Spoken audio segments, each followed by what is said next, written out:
Hello and welcome. My name's Zach, here to bring something that I don't even want to say that. You guys know why you're here.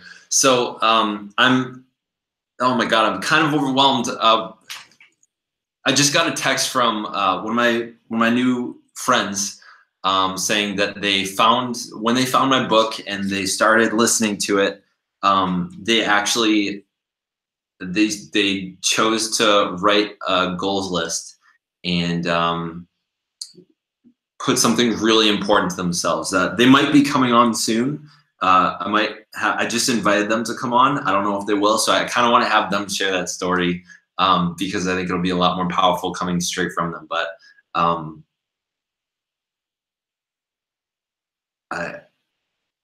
can't believe it. So hello, my friends, Gemma, Blaze, RS, Armani.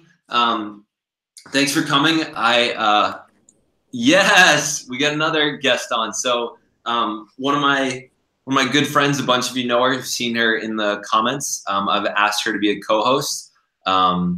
This is definitely outside of her comfort zone, and we'll see how that goes. But it looks like I'm gonna get to have a co-host on here to sort of help me manage the comments, as I imagine they're gonna go quickly. So first off, for anyone that's watching the recording and or people that are watching right now, I'm going to be going through all of the comments on that video that I made for the giveaway. And what I'm going to be doing is, one, reading off the comments and kind of hearing you get your thoughts of what do you like, what don't you like. In the description, I also just made a quick little unlisted video that I wanted people to put in the comments, like what specific ideas they like the best, that they agree with other people. Thank you, Melissa.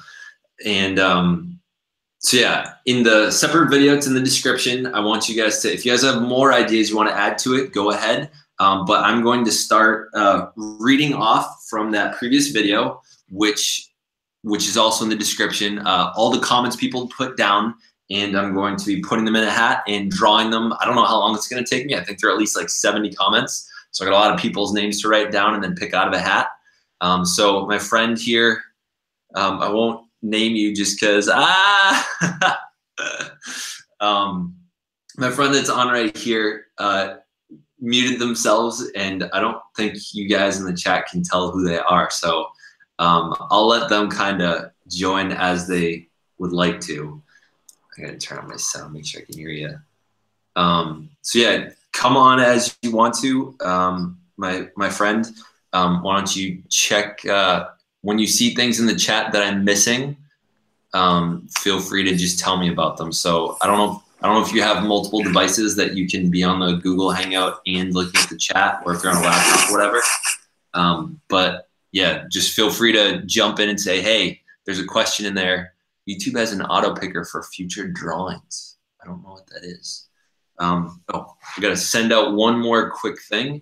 Also, if you are not already entered into, the giveaway, if you look in the description of this live stream, you'll see the one that I'm going to be looking at. So feel free to still jump in. It's not too late. Give me a second. I just gotta do one more thing. Where's your email, sir? No, I want your email. ¿Dónde está the email? There he is. Okay. Hold on a second. Thank you for bearing with me.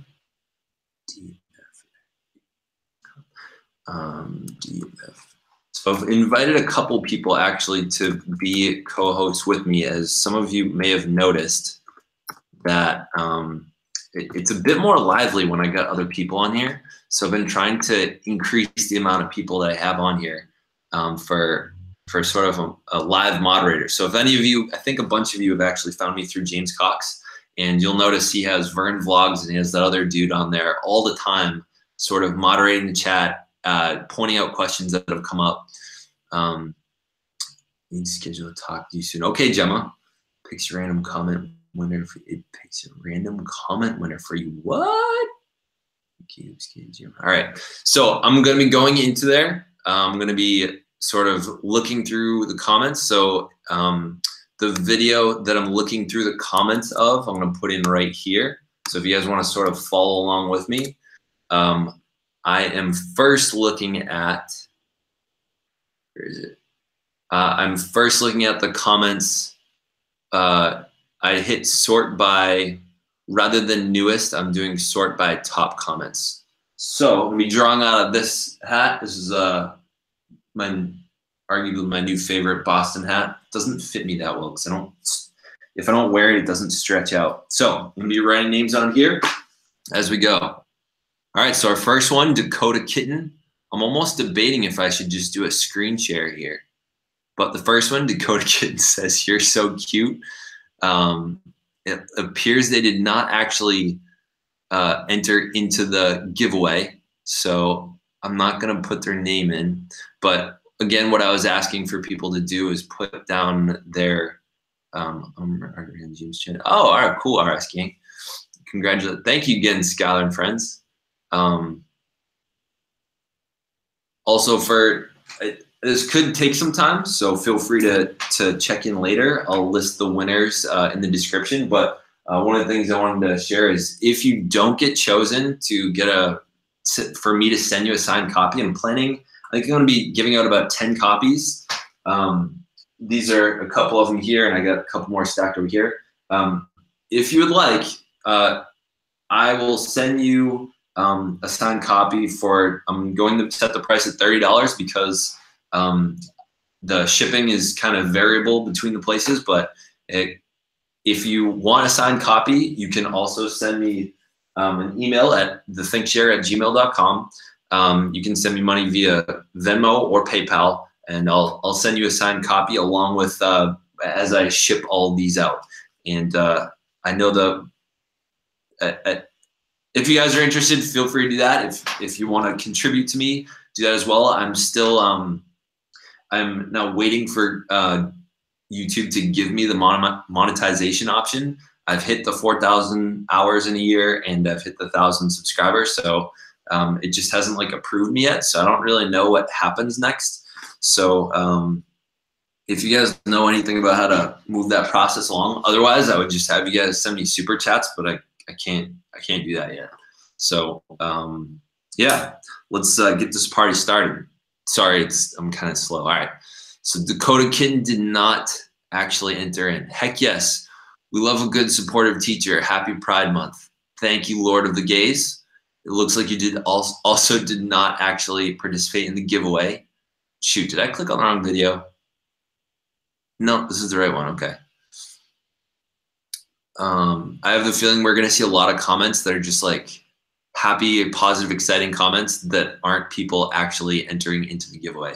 Yas Queen, good job for your book. I wish I could have one, but oh, my favorite video was the one ab telling why you have the flag, and you should.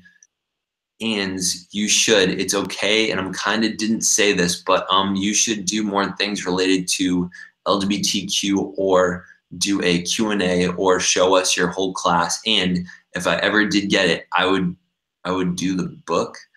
Oh, just wanted to put this out there. I'm bisexual. Yeah. All right. Looks like Alysson joined in. So the first one I'm going to write down is Alysson. And it is Kernodle. All right. So got our first one in there. Alysson Kernodle is the first one we're entering in. So I'm just going to do sort of strips here. Paper. All right. In the hat. Next. Scott, I've been brave. Told my social worker about it. I'm going to try to keep checking in the chat, but I don't know. I must win, says Curran. Recommend. Actually, Melissa, check your email in a minute.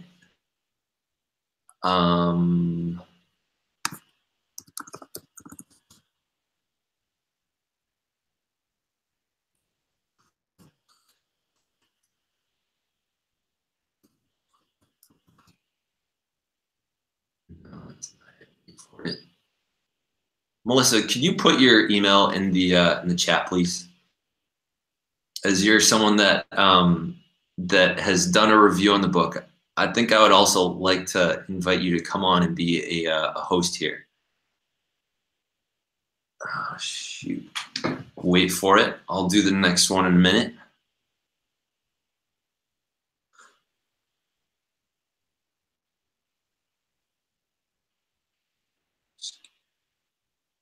Libby, feel free to come on. For those that okay, there it is. OB. Oh, come on. There we go.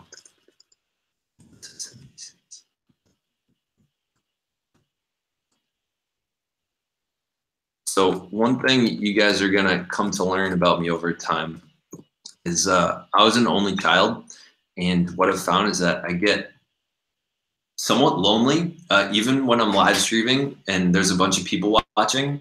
I still have this experience like I'm kind of lonely still. So Melissa, I just sent you a link to join the Google Hangout on Air here. And maybe you can help me moderate the comments and or respond to things as things are going.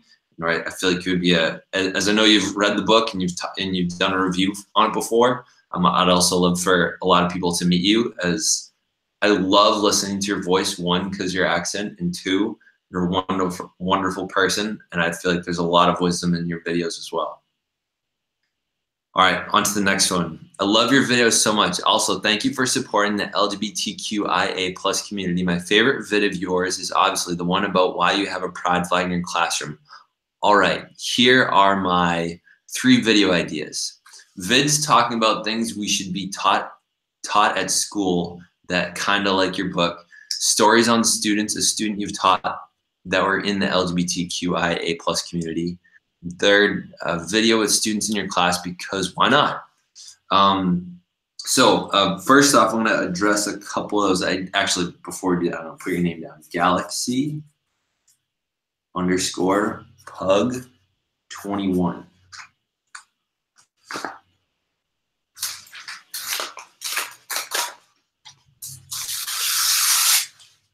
All right. So Vin's talking about things we should be taught at school. So I think that's going to be a continuing process. I think I'll always be talking about things a little bit like that. But one of the things I've been recently reading about in one of the books that I've been listening to is the 4 C's. So if you're in school and you're frustrated and you want to tell your teachers what you should be learning because you don't feel like what is in front of you is really challenging you, what you can invite and challenge your teachers to do is try to bring more of the 4 C's. Here they are. Creative problem solving, communication, wait for it, collaboration, and, oh, I knew it earlier today, critical thinking. So if you're not doing one of those 4 things daily in your classrooms, those are some things. The book I got that from is Most Likely to Succeed by, I think his name's Tony Wagner. There will be more on that in the future for sure. So again, if you guys are liking some of the ideas that they're pitching out here, feel free to, in the description, I put another video, just like a quick little video I just made. And the ideas, I want people to put individual ideas for videos that you'd like me to discuss, and put like the little like button on each individual comment. And what I'm going to do with those is that'll help me prioritize which ones I should or shouldn't do. It'll help me organize which ones. All right, next, Miracle Baby.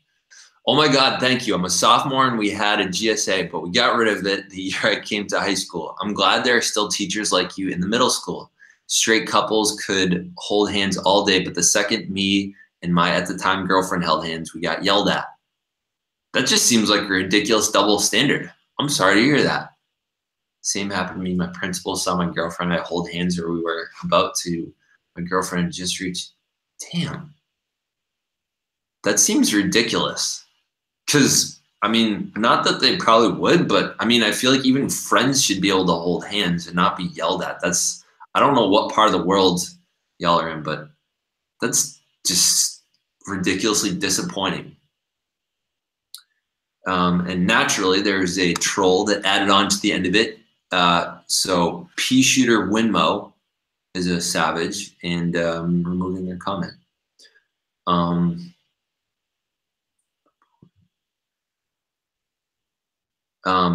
Melissa, feel free to jump on the Google Hangout.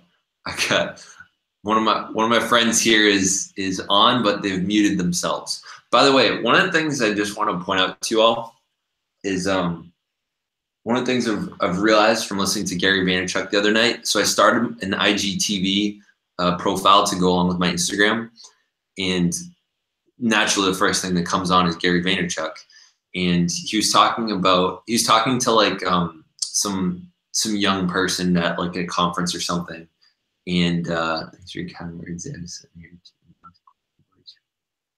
All right, sounds good, Melissa. No problem. But one of the things that was interesting what he was saying was he wished for this like 10-year-old that had started creating YouTube videos to simply keep making what they loved, keep creating what they wanted to, and just not look at their subscriber count for the next 10 years and develop a following off that. Now, for them, that kind of works because they obviously don't need the money for it. But one of the things I've been really pushing myself to do is try to not look at subscriber counts, try to really be in tune with my community and the environment that's commenting on things. And even for this live stream right now, I can't tell how many people are actually watching. I can see the chat, I can see a little bit of myself, I can see like if one of my co-hosts decides to come on, I can see them, and I can see the comments that I'm speaking about right now. But I've decided I don't want to look at how many people are watching. I'll check real quick the watch time and stats at the end of the video. But I am really trying to get away from the tracking statistics and try to focus more on what I love, because I think if I talk more about what I love, one, it will not be, I don't think YouTube has ever really been arduous for me. It's not been painful, but I think I'll start to lose a little bit of my authenticity if I care that much about statistics. Although one thing I did realize today, which had never occurred to me before, is that I can actually invite people to buy my book more often on this channel, especially when I'm doing a live giveaway. So I'll say this again. If anyone doesn't get picked today or wanted to be a part of this and they missed out, maybe you're watching the recording, this is my email. You can send me a request for a signed book. If you send me money through Venmo or PayPal, which you can use that same email for, I will happily send you a signed book for it's going to be $30 for that, just because of the shipping and stuff. And I try to package it a little bit on the nicer side to add to the sort of ambiance, which actually adds just a tiny bit to the shipping. All right, next. Thank you for listening to me talk about that for a minute. Next, Nathaniel Ortiz Productions. I've seen your video about why you have a flag in your classroom a long time ago, and I just rewatched it. It's so amazing how much you've come so far and been such a great, cute person. Thank you, Nathaniel. It does not appear he chose to be a part of the giveaway. Next, Abigayle Cheney. 1, help teachers put pride flags in class. 2, more self-awareness ones, evolution ones, and maybe a few just crazy collabs. All right. So 1, that was the one that they must have found me, I'm assuming, and that they liked the most. And those are the 3 recommendations. So more self-awareness ones, which I feel like I talk about quite a bit. Evolution ones. I don't know if they're talking about evolution of dance or if they're talking about like literally evolution. And maybe just a few crazy collabs. This summer, I do hope Abigayle Cheney. I do hope to be doing some pretty fun collabs this summer. I'm planning on working quite a bit more with Mr. Ty Speaks, Tyree Hampton. And here you go, Abigail, this is your entry. I plan on doing a ton of interviewing. As some of you might have noticed, I am planning on talking with Melissa O'Brien on Tuesday. I just found a new guy who seems to be in the Boston area. Hey, Alexander. 500 supporters giveaway of a GoPro. RS Gang, are you saying, RS Gang, that's what you're doing on your channel? I don't know quite what that means. Please clarify. I would I would love to have a GoPro, and I will absolutely jump into your entrance with Bell. High school welcomes pride in their students. That's awesome. RS gang. Melissa699 supporters now. Skadoodle8@gmail.com. Book to help me put my husband next heart attack. All right. RS gang. I have to. RS gang. Put are you doing? Let's see. What is the RS gang? What is their? Dude, why am I not using my other devices? I'm being silly right now. I think I should probably also go live on something else. But hold on a second. RS gang. What are you up to right now in terms of subscribers? You're up to 456. So people watching, RS Gang said that they're giving away a GoPro and they need 44 more subscribers to hit 500. So if you want to see RS Gang give out a GoPro, I'm already subscribed to you. I don't know if you can see that, but I invite you all to jump in on that. All right, next. So that was Abigayle Cheney. Thank you for that. You know what? I should probably notify these people that they've just been entered in. So hold on a second. Alysson. Come on.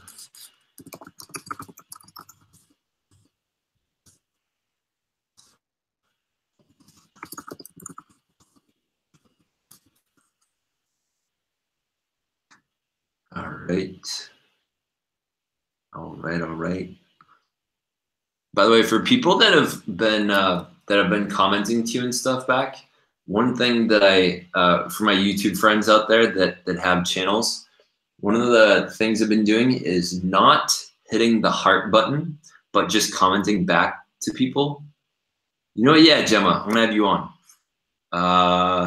Gemma, real quick, throw your email into the chat so I can send you a Google Hangout invitation. Oh, Libby, I see part of you. Yeah. So for my people in the chat right now, so Libby has been one of my huge supporters for probably approaching a year now. I don't remember when she found me, maybe like last August or something, or July. I don't remember. But she's been with me a long way. She's come a long way. I've learned a lot about her. She's a little nervous. I invited her to step outside her comfort zone today and be a co-host with me. I'm hoping maybe if Gemma Grace jumps on here, that maybe Libby, you'll want to join in if you have Gemma along with you. Gemma Grace. All right, here comes Gemma. Feel free to jump on. And I'll probably mostly be asking you to help me keep up with the chat as I'm pretty slow. Oh shoot, my charger's about to. Please tell me I packed my charger. All right, we're good. Hey. Hey. All right, hold on a second. I gotta plug this in. Ugh. So glad to see you. You've made the end of my weekend. Oh, yeah. What time is it for you there? It is now 10:05 in the evening. Oh my God, it's late for you, man. It's so weird. So our school just got out, so it's like everything is on a different schedule, and I forget that it's Sunday and everyone goes back to work tomorrow. Yep, everyone goes back to work here tomorrow too. Yeah. So Libby, feel free to jump in on the conversation here. All right, next. So Gemma, if you see questions or if you see things to comment on in the chat, feel free to talk about it while I'm kind of going through the comments from that other video. Okay. By the way, I know you said you ordered a book. Has it arrived yet? No, not yet. I ordered it a couple of days ago, so I'm waiting for it. It should be here tomorrow, I'm hoping. Hopefully. I've just got your live stream up on my phone so I can look through the comments on my phone. Oh, cool. which is a good thing about having an iPhone. I can see everything. So yeah, I stepped out of my comfort zone this week and I challenged myself after my interview with you, and I'm like, Gemma, yeah. real quick, for the people watching, just introduce yourself and what you're up to over there on YouTube. Okay. Hi everybody. I'm Gemma. I'm on the autistic spectrum. I'm nearly 30 years old, and my channel is about autism awareness and my experiences have been on the autistic spectrum. I'm from the UK, and I also try and do sort of fun vlogs about being autistic, and I hope to help people's perceptions on autism to understand. And she's been really, really fun to have in the chat a lot. She's been super supportive of me. I think she's doing a really great job speaking for the cause that she's trying to help people out. I think she sees that she's gone through a lot, and I think she really wants to help the generation below her, grow up in a friendlier, nicer place that doesn't deal with a lot of the crap that she's had to deal with. So I think it's really honorable what you're up to and trying to create a safer world for people that have similar disabilities to you. And I love that you don't let it stop you. Like I had her on the show, what was it, last week? And Yeah. And she said, you said you'd start a YouTube channel, and then someone said like, but Gemma, you have autism. How do you start a YouTube channel? It's like, Yeah. question. Yeah, I had that after your interview. I had 3 messages. Someone said to me, "How can you be interviewed by ThinkShare? And how do you cope with interviews if you're autistic?" I'm just like, I've just clearly demonstrated. I've been on his live stream for an hour and 45 minutes. I've been interviewed. I've answered the questions. I've been polite. I've done my best at it. And people go, "But you were being interviewed. That's pressure." No, not really. That's so like, what do they think it takes to be interviewed? It just takes having like some vocal cords, and even then, you don't even really need vocal cords because forget what the name of that other YouTuber is that you told me about, but she can't speak and she just types in questions or types answers. Yeah. So, next one I'm putting in. So Cassi Petimoulx. My favorite video is help teachers put pride flags in class. For new videos, I think you should talk more about pride importance or dance in different public places or try singing. So Cassi, I'm putting you in. Also, for people that are going to want the audio giveaway, I still haven't figured out things with Audible and how to give away free codes. So I'm going to be putting together some MP3 files that I can send out to people, which sadly it won't come out. It won't be on your Audible app, but the other thing you can do is if you're not signed up for Audible, you can sign up for for Audible for free. And when you do that, you get your first book for free, and you just got to cancel your card if you don't want to continue after. And you can have my book be the free one. I actually get like a 25 or like a $50 bonus or something if someone registers for Audible and I'm the first book. So if you want to contribute to now, if that happens, you might get locked into the year. I don't know I forget how that quite works, so be careful. Although I would say for Audible, it's one of the best choices I made back in 2014. I have a library of 12, probably like 48 books or something, and I'll come back to them. And I discovered that I was an auditory learner much more than like a reader, and that's really helped me over the years. The past like couple of years, I wish I had known when I was a teenager that I actually like learning a lot, but I didn't know that I needed an audiobook to get me excited. You like reading books, Gemma, or are you more of an audio person? No, I love reading books. Like, I like to try and imagine myself as the character, and because I'm not very good at reading people's intentions, a book really helps me to figure out what the character's trying to say to me, and I can try and place myself in the situation rather than having to think, what are they on about? I have no idea. I'm completely confused. So I can try and sort of just escape for half an hour. Now I read before I go to bed. I usually get my quilt, get out a book, sit there and read. Helps me to sleep because I'm rubbish with sleeping. I don't sleep too well. Yeah, I think Tim Ferriss, one of my more favorite authors, he said that he tries to help himself go to sleep by listening to some fiction, sort of reading fiction books. I often use your videos as a sleeping technique. I find your videos really relaxing, so I often put one of your videos on and I'm like, okay, I'm listening to ThinkShare, got my headphones on, I'm in bed, then I can go to sleep because without your videos, I am literally awake. I cannot sleep. I'm not very good for sleeping at all. I Now, struggle. do you have like sleep apnea, or do you have like insomnia or something? Yeah, I tend to be awake till stupid o'clock in the morning, and then I'll crash for about 2 or 3 hours, and I'm up again, and then I'm up right until the next day. So I've been up since what time? I got up at 8:30 yesterday morning, and I've been up ever since. I haven't been to bed yet. Savage. But when I saw you flash off my screen, I was like, yes, ThinkShare's on. Yes, I'm being there. I'm not missing you again. So as soon as I saw the little red button, I was like, yep, that's it. My night's done. Thank you. Well, I'm glad to know that I can be a positive part of your sleep habit. I was talking about you to my dad yesterday. He was like, Gemma, who's one of your favourite YouTubers? I was like, that's not even hard. He's like, who is it? I was like, the American teacher called ThinkShare, who I had an interview with, and I shoot your interview to my dad. And my dad says that you're one of the people on YouTube who actually got me really well. And he said, because the questions he asked you, Gemma, he goes, where did you plan that? I was like, he did. I said, I didn't plan none of it. I said, he planned it all. And he's like, he totally got you. I was like, yeah, I know.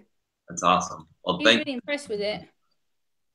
Coming back to the video, so Ian Hartmann said their favorite video is why I quit engineering and did teaching, and the request for videos, a time lapse of you taking down your classroom, putting things in your classroom. Damn it, because I totally thought about doing that, and then I wish I had seen this comment. I haven't looked at all these beforehand because I figured I'd just do them all to give away, but I took down my classroom the other day. I wish I had done that. How to vlog every day. I will be talking about that. One of these days, I'm going to be either doing a live stream or like a specific edited video. I've also been thinking about doing like a free ebook or something, what I've learned over my first year of daily YouTube videos. And third, family, friends, stories from or about them. Oh, and possibly a real book. Got it. I just noticed a comment in the chat. It's someone called a whatever, and he says, I've been told that I can't be funny because I'm gay, but it's not as bad as what's happened to Gemma, but it's still weird. That's really upset me. That's really sad. That's just kind of garbage. I would say, see, I'm trying to catch up here. By the way, Dewey, I don't know if you saw that I sent you a link in your email. I'd love for you to come on and join me and Gemma on here. And Libby. I forgot Libby's here. Libby's here. She's muted. I know. Libby, feel free to come on when you're ready. Feel free to just jump in on a topic when you're feeling it. But yeah, Dewey, I sent you an invite as well to jump on. All right, Ian, you're in. Replying. Ian, you have been entered in the live giveaway. Awesome. All right, next. JJ, the karaoke ride share driver. I know I'm late to the party, but congratulations on your 1K. Feels so good, right? Now supporting and look forward to your future uploads. But they didn't. Oh, Libby, don't be scared. Libby, I'm here if you want to jump in. Well, Libby, it's also like you could be scared, but at the same time, think about who. So about a week ago, when I was actually, I forget if it was last weekend. I was on Dewey's podcast, and Dewey, I actually didn't tell you this, but I had been FaceTiming, or I had been Google hanging out with Libby, and I said to her, "Hey, so that so that you can kind of hang out with me at the same time, because I was gonna say our call had to end. I said, can you just come on and like hang out with me, and we can kind of non-verbally communicate with each other while I'm answering the interview. So Dewey, I was actually Google hanging out with Libby at the same time while we had our interview. So every once in a while I was probably chuckling a little bit for no reason. And it's because I was just sharing glances back and forth with Libby. So Libby, just think about who you got to become by the end of that interview, and by the end of our time hanging out. Like at first you didn't even want to show your face, and by the end of it, it was just kind of normal you hanging out with me like that. So I invite you to keep. Libby, I can give you an example. Like I said to Zach before my interview with him last weekend, I was so nervous. Like I sat here all the afternoon until I actually spoke to him, and then I realised that it was only going to be a temporary moment of being scared. But as soon as I hit the phone and spoke to him, it disappears. It's only a temporary little moment that you'll go through to be scared. But I understand why you are. But you don't have to be scared. Zach's lovely. I'm here if you want to talk to me. You don't have to be worried. Also, the two of you, while you're on the since you're in the Google Hangout together, there's a little chat on the side of the Google Hangout that you can communicate through instead of the YouTube. All right, let's see. Al J. Excuse me, only 1.5K? You deserve 1.5 billion or even more subscribers. What the freak? Also, whoever disliked this video is a weirdo. Thank you, Al J. So a reminder to the people that are on here. Right now, I'm going through the comments on the 1K giveaway video for people that entered into it. And I'm going to be, I got a couple entries here in the hat, and I'm going to be picking from them for people that want books and or audiobooks. For people that send me the email in time, I'll sign it. Actually, Dewey, I don't know if you ever put one in here, but I already promised you that I would send you one. By the way, tomorrow I'm going to be signing up to have a P.O. box. So thank you to Dewey, the people that are seeing him in the chat. It's the Dewey Show podcast. He was so inspired by something that happened to him along with listening to the book that he decided to send me money so that I could have a P.O. box so that he and other people can send things to me. So probably tomorrow or the next day, I'll be having a video just sharing with you my P.O. box, and I'll probably put it in my Facebook, Instagram, or whatever. So, you know what, Dewey, I'm just going to sign one right now instead, because you're not part of the drawing.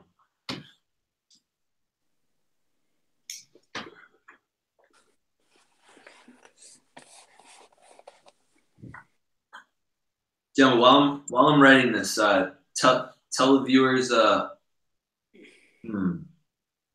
them some kind of story, something inspiring that you've learned or observed recently.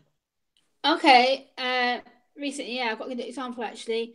I went to an autism support group on Thursday, and this support group I've been doing sort of the last 6 months to a year. I go along to a support group for people who are newly diagnosed, and I got there, I wasn't prepped about the subject that was going to be handled that day, and I got there with the social workers and the autism support staff who were there, and I walked into a room of about 20 people who were completely anxious and were doubting why they were there, and a subject that got brought up was quite a tough subject, and we all sat there and we were quite discussing how to deal with it. But the inspiration came when a guy came forward to me and said that he identified himself in the LGBT community, which we then started talking about that as well as the subject matter at the time. And it really inspired me to actually sit back and realise that it's not just people like myself who are struggling to come to terms with things like that. It's the fact that people who are non-disabled as well struggle with coming through to terms with things like that. And it really inspired me to actually sit back and realise things aren't as bad as what I thought they'd been. And if I can make one change to help someone else step out and be brave, then it means that the world's a better place. And it's just really made me think better about people and better communicate with them.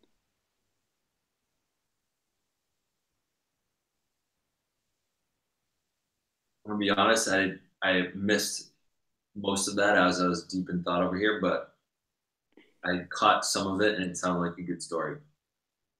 Yeah, it's kind of, it leads on from our interview actually, which was like you said about stepping out of my comfort zone and taking the steps to challenge myself. So I thought, you know what Zach said to me on my interview, Gemma, you need to step out of your comfort zone and try things. I thought, you know what, if I can be brave and push myself to extreme uncomfortable situation. I shook hands with people for the first time on Thursday. I've never done it in my life, ever. Don't like touching people's hands. I get freaked. Wow. And I shook like 15, 16 people's hands, and these are all professionals who I'd never met in my life. I'd never been around them. I had no pre-warning that I was going to be shaking hands with them. And I was just like, ThinkShare, like, as soon as it came into my head, I was like, he's going to be so proud of me when I tell him that I've shook strangers' hands today. I don't like it. It's uncomfortable. It's not natural. But I did it. And I went home, I was like, what did I just do that for? So Gemma, I think one of the really cool and valuable things that happens from one, stepping outside of our comfort zones and doing something we've never done before, is being able to look back and be like, holy crap, like I can't believe I just did that. So when we are able to look back and be like, was that me that just did that? That's when I think we really grow as people.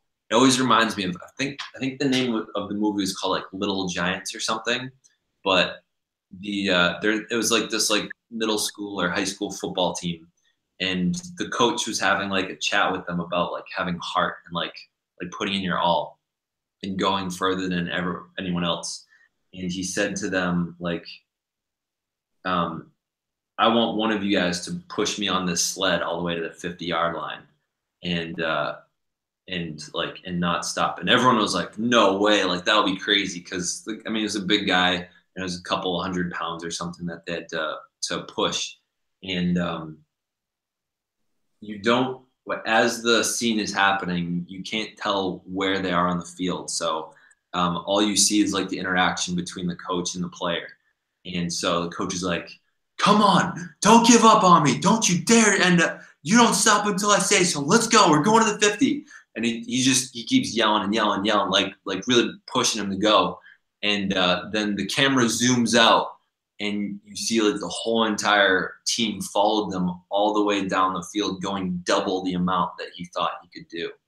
And he was able to look back and like, oh my God, like this is what I'm actually capable of. I think sometimes it just takes that little push. And I'm glad that I was able to give you that push. So how do you feel like in terms of what you now feel like you're capable of from that? Oh, yeah, I feel like I've done a lot. Like this weekend's been just a challenge of different things. So, like for instance, I went to a live music concert on my own for probably the second time yesterday on my own without my parents. I usually take my dad or someone with me, and my friend's a local musician to where I live, and he's like, Gemma, I'm gigging tonight. Do you want to come? Mm-hmm. So I was like, not sure, don't know. And my dad was busy with my uncle because my uncle was down from London, so he didn't come with me. He's like, Gemma, you got to go on your own. So I was like, on my own? No way, I'm not going on my own. Don't be stupid. And he's like, Gemma, he goes, if you don't go on your own now, when will you try and park up the courage and go? So I was like, okay, that's a fair enough question. So I rang my friend up who was gigging last night, and I was like, you know what, I will come. He didn't come with me. He said, Gemma, you got to go on your own. Oh, hello. Hey, Dewey came on. Awesome. Hey. Didn't mean to interrupt your story. Gemma, you guys have met, right? Yeah, I saw you interviewing him, yeah. How are you, Gemma? I'm good, thank you, Dewey. How are you? I'm doing good. Hey, I'm really inspired by all of your progress and things that you've been making. Thank you. It means a lot. Thank you. Yeah, and I was listening a little bit earlier about kind of fill me in, Zach and Gemma, on what was going on. Saying that you can't be funny because you're gay or something like that. I think someone put that in the chat. Yeah, the person whatever said that he was told by someone because he's gay he can't be funny, which really upset me. I'm like, what? Why someone said that? I don't get that. That's really sad. Yeah, I don't know. I'm gay and I'm hilarious, so. Just joking. Of course. I've got loads of gay friends, and they're the most trustworthy people in my life. I wouldn't be without them. You guys are brilliant. Whether you're gay, straight, bi, doesn't matter to me. You're still all my friends. It doesn't matter.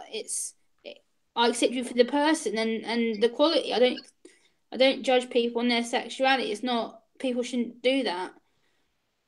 Yeah, you're absolutely right. And I really look forward to when Zach, when he does his live streams, I really look forward to them because he's a pretty I don't know, he's built a community of really, really cool people, and making new friends and things like that is pretty cool. And it's something that Zach has done. He's built it, and we've all kind of come together, and there's a reason for it. Yeah. So, Dewey, one thing I want to say, I just signed your book, so this will be getting sent in the mail ASAP. And thank you again. I'm excited to start my P.O. box. Someone in yesterday's video, or 2 days ago, someone put in the comments asking if I had a P.O. box. And I was like, well, crap. Dude, I got to do what Dewey told me to, especially because he sent me the resources for it. So I'm going to be sending this to you, getting the P.O. box tomorrow. And Dewey, I would love it if you would share the story that you sent to me via text right before I started this. I was actually, I was running a little bit late because I had to pause and recalibrate my brain or something because that was such a potent story that you shared with me. Sure. Do you? By the way, man, congrats on the 2000. Thank you. Like I heard earlier, you definitely deserve Jake Paul numbers. You know what I mean? Because you're a good dude. I've told you that before, but I mean it. I'm just gonna read the text that I sent you if you're cool with that, Zach. Yeah, go ahead. Okay. Did you try to call me as well? No, that wasn't you. Was it? What's up? Oh, never mind. Okay. Sorry. Let's see. Okay. I said, hey, Zach, congratulations on 2000, man. I can't wait to celebrate 5,000 with you. I want to share something with you. In 2012, I got into a car accident. When discharged from, sorry, it's really hard to read my, I don't know. It's really hard to read without my glasses on. Let me know if you have me read it. I can. Okay, that's fine. Yeah, please. That would probably be better. Okay, I'll do it. You can answer the questions and comments on it after. Sounds good. Yeah, man. I don't know why I usually wear contacts, but all right, so this is what he said. I can't wait to celebrate 5K with you. I want to share something with you. In 2012, I got into a car accident. When discharged from the hospital, I was prescribed several Percocet 30 milligrams, very strong painkillers. I became addicted to the amazing feeling I received, thus addicted to painkillers. After the doctor stopped prescribing them, I started to buy them from the streets and have been since. I discovered your channel around 3 to 4 weeks ago. Your book, more specifically, the part about your goals, inspired me to seek medical help for the addiction because I made a goals list of my own. Getting off painkillers was one of the goals on my list. I'm now on the road to recovery. I was put on medicine that has kind of helped me with the withdrawal symptoms. It also would make me extremely ill if I took any opioids. While being on this treatment plan, I've gotten rid of all my stash by giving them to the doctor. My doctor was very surprised because I came in with my stash and gave them to him after describing what was happening. He said that me bringing them in was the first time this had ever happened in his 30-year career as an addiction treatment physician. It had now been 5 days since I've been taking any unprescribed medicine. It's been hell, to be honest. I've had to have the vice president run my business, which is the first time in 7 years that I did that. Zach, it's because of you that I wrote this as a goal. I hope this doesn't make you think less of me. However, whether or not you do think less of me, you need to know how you've inspired me to take action and how your written words essentially saved my life. My doctor said I would have continued down the path that I was on. I would have more than likely died in 2 to 6 years. I take the credit for taking action, but I give you the credit for inadvertently giving me the ambition and confidence to see the doctor. You and I crossed paths for a reason.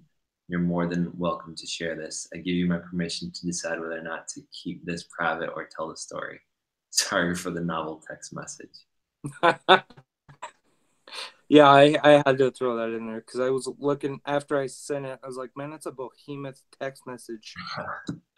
Well, I mean, dude, I think the action that you just took, I think there's so many people out there that have a family member or someone in their community that they know about that's dealing with something similar.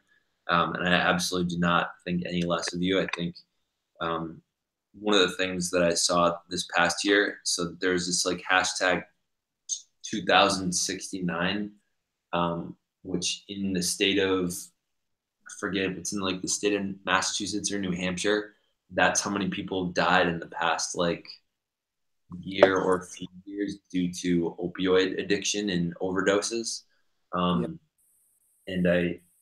what they're trying to do, and I think they've really changed my mind about it, because I think, you know, at some point in time, I think I would have seen addiction to opioids as much more of a choice, and realizing how many opioid addictions actually come from someone being prescribed painkillers, and then people getting addicted to them simply because they overtake your brain. Can I jump in real quick, Zach? Go ahead. The way that I look at it is you're right. They do take over your brain. But it was my choice to do it. The first thing that you're supposed to do if you're addicted to anything is accept responsibility for it. You know, the doctor had given me the prescription had zero intent for me to become hooked on them and kind of go through a life of hell. And I've done the math, and since 2012, I've spent over $100,000 on my addiction. Wow. That's, you know, that would do a lot for hurricane victims and things of that nature, just people in need as well. But it went to, I don't know, to further my, and something with addicts is it's always more. There's not a set number, at least in my experience with taking pills. It's never just, okay, I could take one a day and I'm fine forever. No, you've always got to keep increasing the dosage until you're at this crazy amount of pills that you're taking that, you read stories about people that have taken half of the amount of pills that you've taken that day, who die, and especially where, I build, you build up tolerance for it. So let's say I get into another car accident. What are they going to be able to do to help me pain-wise? Because I'm already on such a high dosage, I'm going to be miserable. and this is the first time that I guess publicly come forward about this, and it's appropriate because Zach, I wanted to share it with you because if you guys haven't read Zach's book, I highly recommend it. And if you don't want to read the actually read it, get the audiobook. I know that it's like, I think like $17 or something for the audiobook, but and Zach's not asked me to come on here and try to help him sell anything. He never asked me to do that. I'm speaking from my heart. The book, to me, the way I look at it is, in life you need tools to get through some stuff. And I'm not saying that Zach had the intention to be like, okay, this is going to help people. I think that his intention was, well, this might inspire people to make goal lists. He wasn't thinking, okay, this is going to help people get the guts to go and talk to a doctor. Because in the United States, if you go for a doctor, if you're addicted to drugs and you want out and you want off of them, the only way that you're going to get off of them is if you want to. And I saw the goal list, and I thought, it's not impossible for me to get off of these, but I would need help. And I own a business, and so like in a rehab wasn't really it wasn't really something that was an option. Just so you know, the doctor has I believe the doctor has the option of saying, well, too bad, you're going to rehab. I think they do have that, but I'm doing outpatient therapy where I speak with sorry, where I speak with, am I on still? Yeah. Okay. I sorry, my phone rang. But yeah, I went in and I explained to the doctor what was going on, and what was how it was affecting me and everything, and I was just honest with them, and I said to the doctor, I wrote him a letter because I don't want to forget anything, and he said, I'll help you, but I want to know that you're serious about it. And at that time, I wear boots. I pulled the bag of pills out of my boot. I put it on his desk, and I said, I'm serious.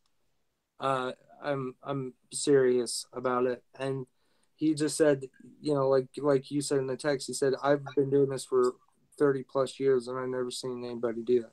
But if you're an addict and you want help, go speak to a doctor or a therapist, because in the United States, there's something called doctor-patient confidentiality. So, I knew about that, and I wish I would have sought help sooner. But I'm just glad that I'm at the road where I'm at now. I'm not finished. I will be an addict until the day I die. But as long as I continue to keep this mindset and have the ambition and the support structure that I have now, I'll be able to get through it. And if I can bring myself to talk to the doctors, trust me, you can. Doctors, they know exactly how to help you. They might refer you to a specialist. That's what my doctor did, the first one, and he referred me to a specialist. And the doctors communicate. So It's not like you have to tell your story 100,000 times. You just kind of tell them briefly, this is what's going on. This is why I want off of them. And I'm serious about it, and I want your help. And that's what I did, and I got help. And I am on medicine called Suboxone. It's a film that you put under your tongue. It's kind of like a Listerine strip. Mm-hmm. And they taste like garbage. But every time I take one, I think, this taste is something that I want to remember, because I don't want to have to get into a situation where I'm taking them again. Yeah. And yes, back to Zach's book. Buy it. That's all I have to say. Definitely. And if you're lucky enough to win one in his drawing that he's doing, heck yeah, read it. I listened. I have about an hour left on the book. And well, actually, I have more about like an hour and 45 minutes or so, and I am planning on finishing that because I have a flight coming, and I'm going to finish it on the flight, so I'll have something to do. Awesome. Well, I look forward to hearing more, and I'll have to have you come on and talk about some of the. I think one of the hard parts for anyone that does motivational videos or any kind of motivational type genre stuff is knowing whether people implement things or not. I think I always hear Gary Vaynerchuk like all the time. He's talking about, yeah, people say they're grinding, they're doing this and that, and then I go onto their channel and they're talking about kicking back and doing nothing and playing video games for hours and not actually doing what they say they are. So what I would love to do is have people on that are, similar to you, being inspired by things, but also acting on them. Because I think the biggest pain for any author or creator of inspirational and motivational content is a lot of people say like, yeah, it was so inspiring. Okay, what did it inspire you to do? And they're like, nothing. So I mean, it's wonderful just to hear that that you've done that. And Gemma, it was awesome hearing that you've been inspired to step outside your comfort zone, even just to work past your fear of like touching people and shaking hands. Yeah, and that's been one of my biggest barriers. I think I wouldn't even do it with my own parents. Like my dad would try and get me to shake hands with his friends whenever we've been to the restaurant or to a pub. He's like, Gemma, you have to shake someone's hands to like say nice to me. I used to be like, no, I don't want to do that. It's horrible. To me, it's not natural. Yeah. And by the way, so for people that are in the chat that aren't really sure what's going on right now, I have Gemma and Dewey and Libby on to sort of help co-host with me, because I figured it would be kind of boring for me to just be writing things and kind of doing this giveaway without. I've realized that one of the things that is challenging about live streams is keeping your audience entertained, because I mean you're here to view things. So I brought them in here to try to help me fill in the moments when I'm doing sort of administrative type things, writing and typing. Dewey, I want to ask you a question. Something you said to Zach just now is actually re-challenged my thinking about you. Okay. And you said about that you'd be an addict to the day you died. This is going to, from my perspective, that sounds a little harsh, because I've known people who've been addicted to drugs. One of my dad's best friends used to be addicted to drugs, and there's always a way to not be addicted to them. It's about the state of mind. And I don't think 100% honestly you will stay addicted to drugs. There is a way for you to come off them.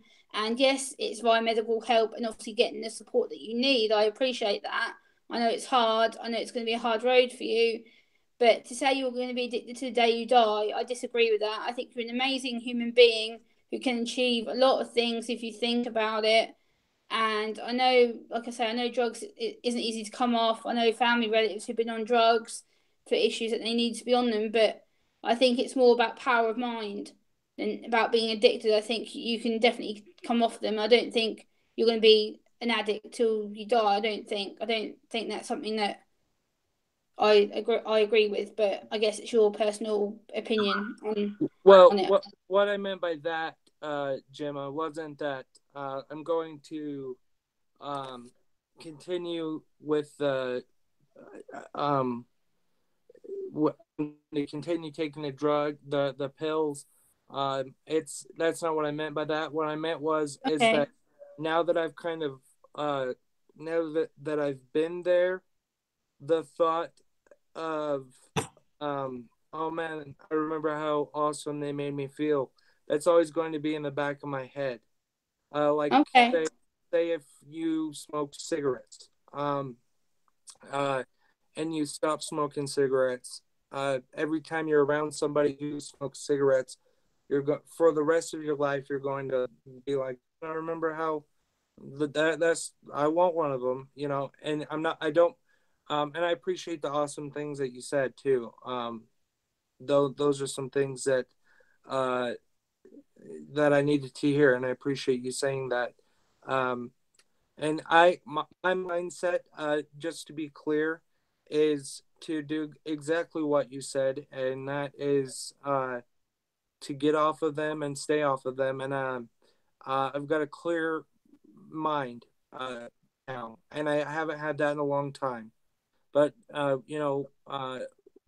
when what I meant by that was essentially that if the opportunity ever comes to me, maybe down the road, even 10, 15 years, and the opportunity for me, if it ever comes to me to take a pill or whatever, it's always going to be a challenge in my mind, because say somebody who's straight edge like Zach, who is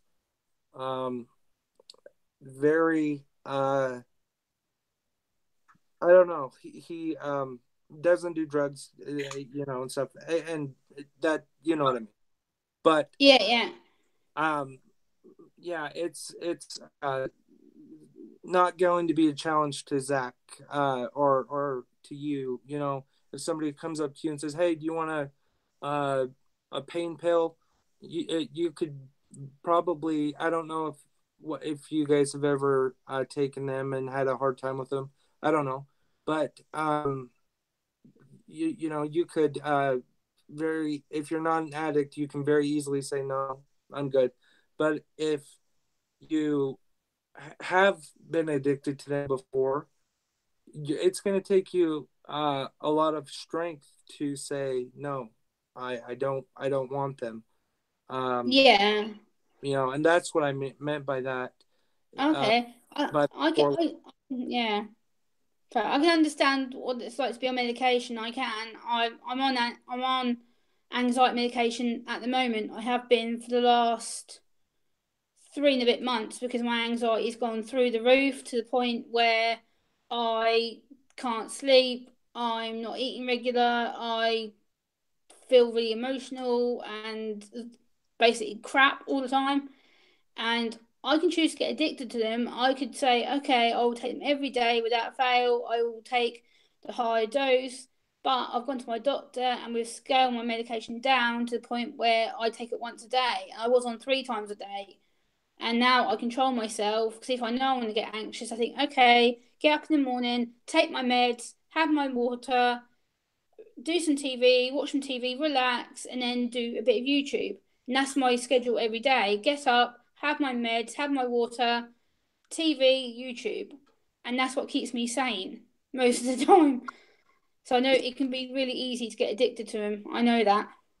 Yeah, well, and I do want to make it clear, I am on medication. I'm not saying I'm not, but it is prescribed. I've not bought anything I'm not taking anything that's bought off of the streets. And I respect you for that, because I'm on anti-anxiety medication as well. I'm taking clonazepam 3 times. Well, I'm like you, but like when I started with with the treatment I was taking, 3 of the pills a day. But then I was thinking, since I'm already on medication to get off of the pain pills, why don't I, like you did, kind of scale back? But I didn't have, I had medicinal help where it was a choice for you to make, and you're right. Yeah. It is very easy to get addicted to something. And it's, when I got addicted, I was 19. So, I had a very young mind. I still do. I'm only 25 now, but I've lived a lot of life since then. And, if the same situation happened now that happened then with the car accident, I would have been able to walk away from it just because, maybe not. I don't know. But I applaud you for scaling back your medicine and finding other things to substitute, because that's hard to do, because the medicine is there to help. And, when you need the help, I applaud you for that. I think it's really, really cool that you've been able to, walk back on your pills and only take 1 a day instead of 3. That's really cool. So I think everybody should give you a thumbs up and a virtual round of applause, because it is hard to do things without medicine, Yeah, I can sympathise with you about a car accident as well. I got, not a lot of people know this because I haven't really talked about it, but about 10 years ago, I got run over. I just lost my best friend at the time. She died of a infection in hospital. I was absolutely devastated. She was only 22 years old, and I was going to another friend's birthday party. My friend didn't tell me a car was coming, went to pull me into the middle of the road. Next thing I know, the next day, I was unconscious in hospital, restrained to a bed, which I had no idea what the hell I was. Yeah. And it turned out I'd cut my head open severely. I had a broken wrist, a broken arm. I had torn ligaments in my legs. I was a state, and it took them 6 hours to contact my parents. And Oh, still no. to this day, I have flashbacks every damn day, without fail. If I go out near a car, I'm like, and I get really panicky. So I can't stand the sound of it. I think, I'm gonna get hit again, and I dread it. I hate going near cars. I hate it. Yeah. Well, I was more lucky than you. I'm terribly sorry about the loss of your friend. It's hard to lose someone that you love, but there was me, my little brother, and one of my friends, I think. Yeah, so there was 3 of us. I was the only one that was seriously hurt. I was in the hospital for about a month, and I had to do physical therapy and things like that. But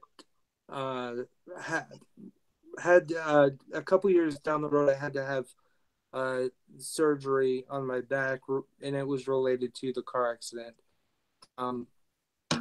But I was lucky. I didn't lose anybody, and I don't have any. I think what you're saying you're experiencing is PTSD, where you're afraid to be hit by a car again. I'm lucky enough to not have to deal with that.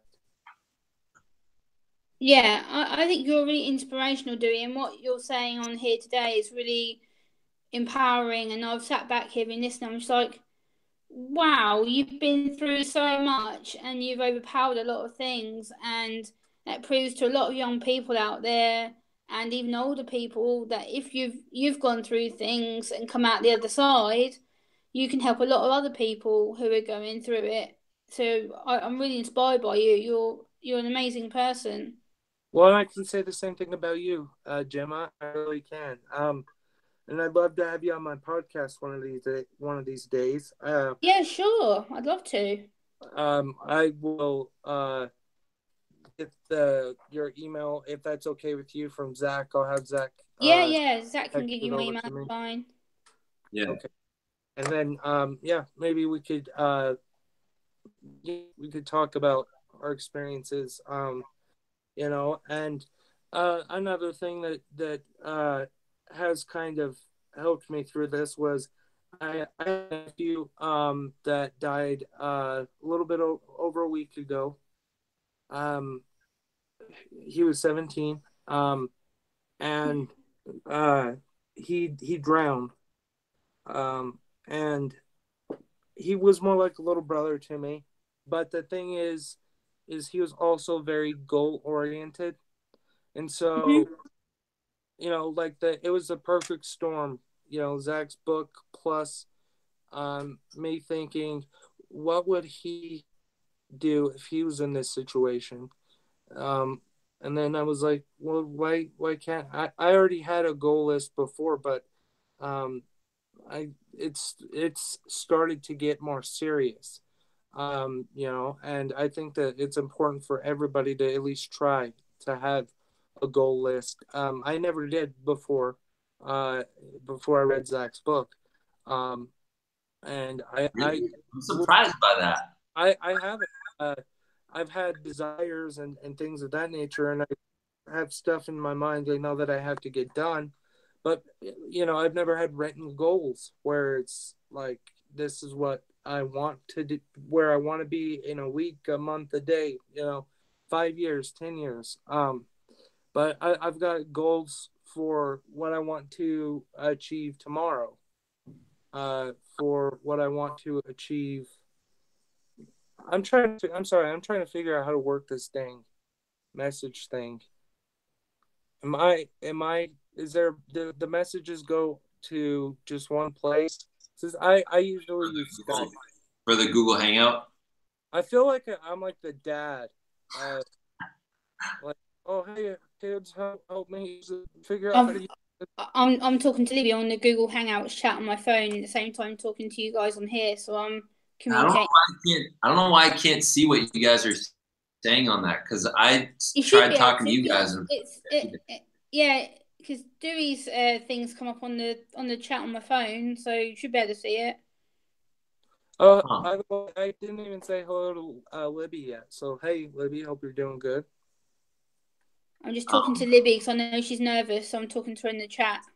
Yeah, I had my request / invitation for Libby is I imagine she probably doesn't want to do a whole lot of talking, but I'd love to hear what one of her specific questions for either of you are. And by the way, I'm going to mute myself for a minute. I'm going to go live onto my Zachary Watson channel to try to grab a couple viewers from over there that are not subscribed to this channel. So hand it off to Gemma. She's way more entertaining. So I wouldn't necessarily say that, Dewey. Zach is very, very informed on subjects which recently I've been able to talk about to him, and that's something else that I need to catch up with Zach about at some point. But that's another big thing that I kind of announced to my social worker on Thursday and actually cried at the same time as telling her. Really? Yeah, let's just say we had, an hour and a half chat where I sobbed for most of it. Wow. No, I meant, I didn't mean that Zach, you and Zach are both very entertaining. I was meaning, I was telling Zach to hand it off to you rather than me because you're far more entertaining than me. Hey, so I'll be back in a minute. You'll see me talking to. I'm gonna mute myself and. Okay. Dewey, I think you're very entertaining. I think there's more than meets the eye about you somehow. Is there a way to private message on here? I have no idea. I've only started using Google Hangouts in the last month, so I'm still getting used to it. This is my third time. Okay, I think that's Libby. Did I just hear Libby say? Libby, are you talking? She did. Hey, Libby. Hi. How are you doing? Don't be nervous. We're all friends here. Yep. Do you got that right?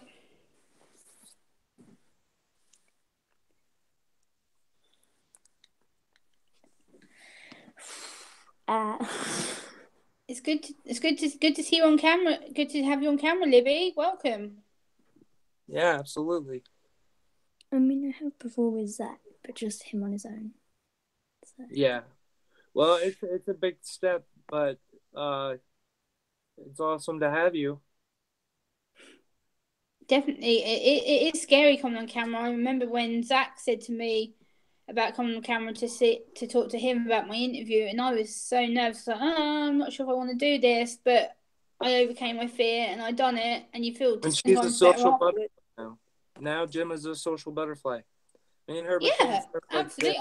I'm still anxious. My hands are still shaking, but I've put them down in front of me so I don't think about it. I'm like, no.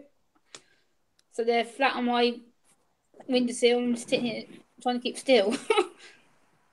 Well, you're doing awesome. Libby, let's talk about us. We're village neighbours, aren't we, Libby? Yeah. It'd be great to meet up with you at some point. I'd really like that. So you guys live pretty close to each other? Yeah, Libby is in a village not so far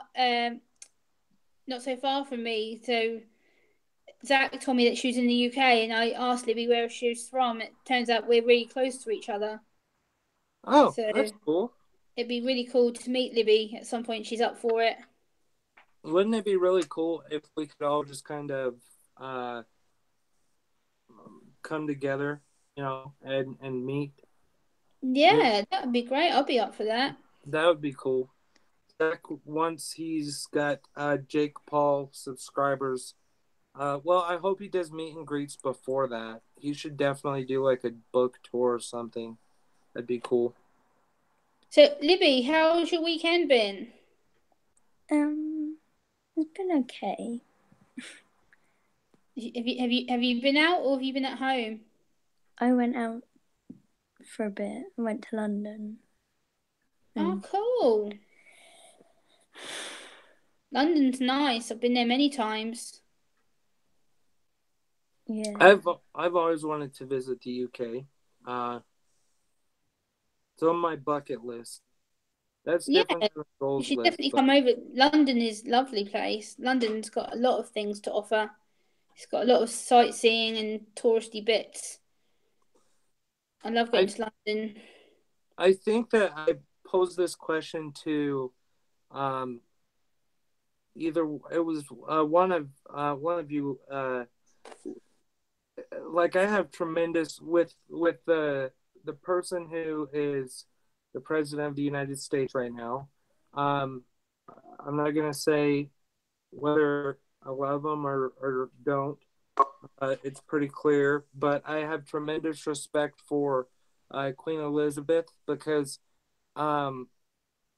she takes her role as queen very, very seriously, and she loves her people. Whereas Trump, I don't think really cares all that much about the people, except for the people that like him. And I've just got so much like tremendous respect for her. Do you guys like when you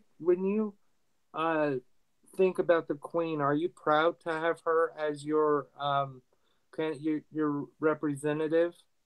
Yeah, the British family. I love the royal family. I think they're great. The only problem is, I think the power goes to their head most of the time, and they try and think they're better than anyone else, and that gets on my nerves because they're only humans, and the way they talk about some heads of state, which annoys me, especially now that the UK is been briefed that we're having Mr. Donald Trump arriving any month soon over here for a full state visit. It's caused an absolute outroar. Everyone is in absolute arms about him being over here.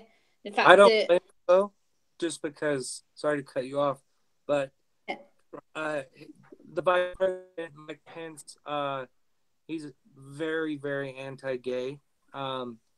He was for conversion therapy, which is very damaging to youth. And Trump and Mike Pence was sitting at a table once, and they were having a meeting with both of them in the same room, and there were reporters there, and they were talking about gays, and Donald Trump leaned over to a reporter. He pointed over at Mike Pence, and he said, just be glad that you don't have it the way this guy wants to have it. He would hang all of them, meaning he would hang all of the gays. And so if I was receiving something, I'd be like, hello. Libby, you did really well speaking on camera, Libby. Damn it, I missed it. Yeah, she was on camera, Zach. All right, that just means they're going to have to. She's gonna have to do it again. Yeah. Libby, are you willing to speak on camera again, Libby, just so Zach can hear you? Yeah. Now Z Watts is here, so that's what we got. Libby, you willing to speak on camera again? Was she answering a question or asking a question? Just speak to Zach, Libby. Hey, Zach. Hey, Libby. There we go. Did you ask them a question? No, she was actually helping me figure out how to work everything. I was gonna say I still can't figure out this whole chat deal. I don't know why I can't find it. Yeah, I can't either. So Gemma and Libby, are you guys on mobile devices or are you on like a desktop connection? I'm on my iPad. I'm on my phone. Okay, all right. Maybe that's the difference because I'm on my laptop and I feel like I'm in the process of buying a laptop because my iPad is doing my head in. Yeah. I prefer my iPad over a laptop. I don't know. My iPad's getting old. It's 4.5 years old and it's starting to frustrate me, so I need to get a laptop. Yeah. And like me and Zach, me and Libby just found out that we live not so far from each other, so I'm hoping to meet up with her. Oh, that's like how far? Like an hour away? Like 5 hours away? Half an hour, 45 minutes. No way! That's crazy. Yeah. She just told me, awesome. So I'm gonna try and convince her to meet up with me at some point. That's so cool. I think that one of the coolest parts about like doing YouTube has been like meeting people all over the world and feeling like they live in your state. Like despite the different ways that people speak, it's been so interesting. Like when I first met Melissa O'Brien, I don't know if she's still in the chat, but when I first met her, when I first met Libby and realizing that y'all are in like the UK, it was so strange but cool, like realizing you could have that kind of connection. One of the first book giveaways I did was to someone in Liberia, and I haven't heard from them in a while, but that was like, holy crap, I don't even know how the postal, like we had to figure out some strange postal system for me to send them a book. So that's been really fun and crazy about YouTube, is the globalness of it. Talking of books, Zach, I need to email you to get your address because I've got a copy of my book for you to send over to you. So I'll email you for your address. I can get it posted to you. I'm gonna go get my glasses. I should have had those in the first place. Because I got a copy printed off at my local mental health trust the other day, and I printed it out especially for you. So I need to email you to get your address. So I was gonna say, you don't want to just send like the electronic version? I thought I'd be more personal, Zach. I thought I'd send you a nice. I know. I'm just thinking it costs money to send stuff overseas. It's not. I'm cheap. Like this is big for me. Even just doing. This is what it looks like when I send it to you. This is what the front cover is. Oh, that's awesome. Yeah, because the Autism Speaks logo is like it's like a colorful puzzle piece, right? Yeah, I don't agree with Autism Speaks at all. That's an area where I'm. Yeah. What's their deal that you don't agree with them about? Well, the fact that they've clearly put on their website that they feel that autism can be cured and that it's just a behaviour disorder, which is complete wrong.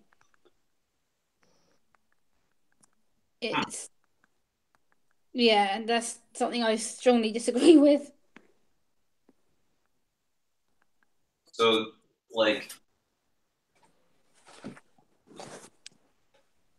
I never thought of it like that. They basically feel that they can offer treatments like ECT, which is electric cognitive therapy, which basically means they feel that they can cure autism by electric shock therapy, which is a load of rubbish. What? Never mind. That's like some Mike Pence stuff. You guys know? Yeah. Gemma, do you know who Mike Pence is? Yes, I do. Yes. We was talking about that earlier, Gemma, about how Trump said that Mike Pence wants to hang all of the gays. He believed in electroshock therapy for gays. That's just wrong on many levels. It's wrong to do that type of treatment. That's inhuman. What? Oh, it's just inhuman. That's disgusting. It's been proven that it doesn't work for. There's nothing that it helps, I don't think, and I think that it's been proven since like the 70s, but they keep trying it. Hey, so I want to pause for a second, and I want to thank you guys all for helping the audience stay entertained, because I wouldn't be able to do it by myself. Loving the cookie hat again, Zach. Thank you. So we've been going for 2 hours, and I realize I probably haven't even gotten halfway through the comments. So I think one of the things I need to do is start doing that a little more intentionally. I think some people I imagine that are on probably are enjoying it for the conversation, but might also be here for the giveaway aspect of it.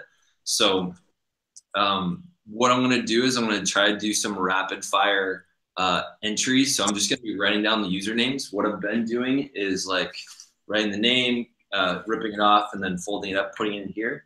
So what I'm going to do is I'm just going to write them down so we can kind of at least get onto the giveaway aspect of this. So I'm not just like clickbaiting people, because I realized. Yeah, I just looked at the chat, and Miss Kathy and Jesse says, how old is Libby, and can people introduce themselves? Can you see the messages?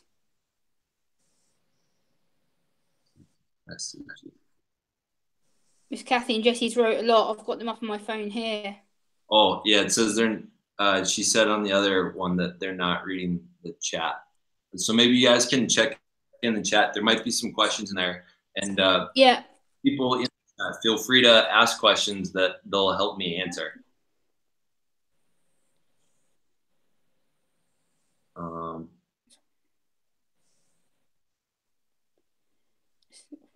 Yeah, I've given up on trying to keep the chat on.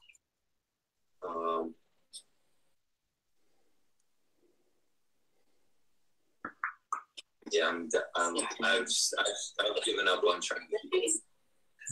Someone might have to mute the video because it's giving playback.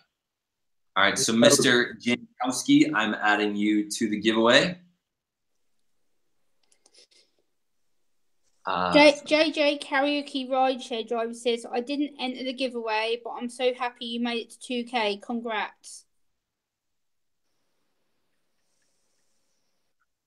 In the chat. And then JFold Show has just said, I quit all benzos. I use only CBD for anxiety. Works great. Non-addictive. I walk into the dispensary and buy Indica instead. The opiates, which I used to be addicted to weed. So I think that sounds like he's quite happy by the sound of that message. Good.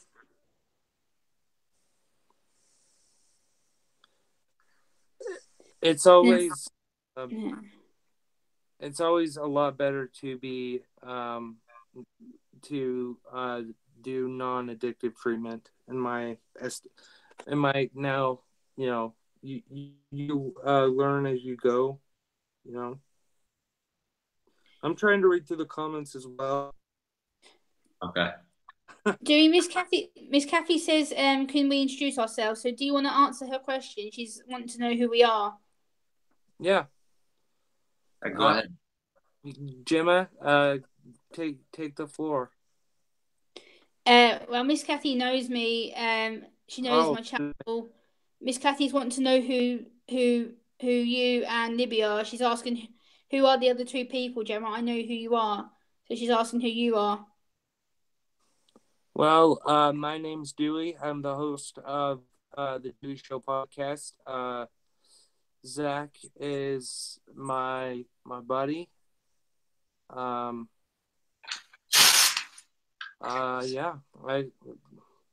I'm just Dewey. By the way, I'm going to interrupt real quick. So the people I'm ripping these and putting them into the hat, Mr. Jankowski, Emmy Nem, Paul Andrews, Dakota Kitten, Gabriel here, and FZ. Carry on. Alex Nanive is writing a question, so I just put, does anyone have any questions? And Alex has put, I do. I said, type it into the chat, so I'm waiting for him to reply with the question that he wants to ask. Oh, here it is. Gemma, have you considered, or do you consider to write a book? Alex Naviv, yes, I can answer that question. I have written a book. It's actually here.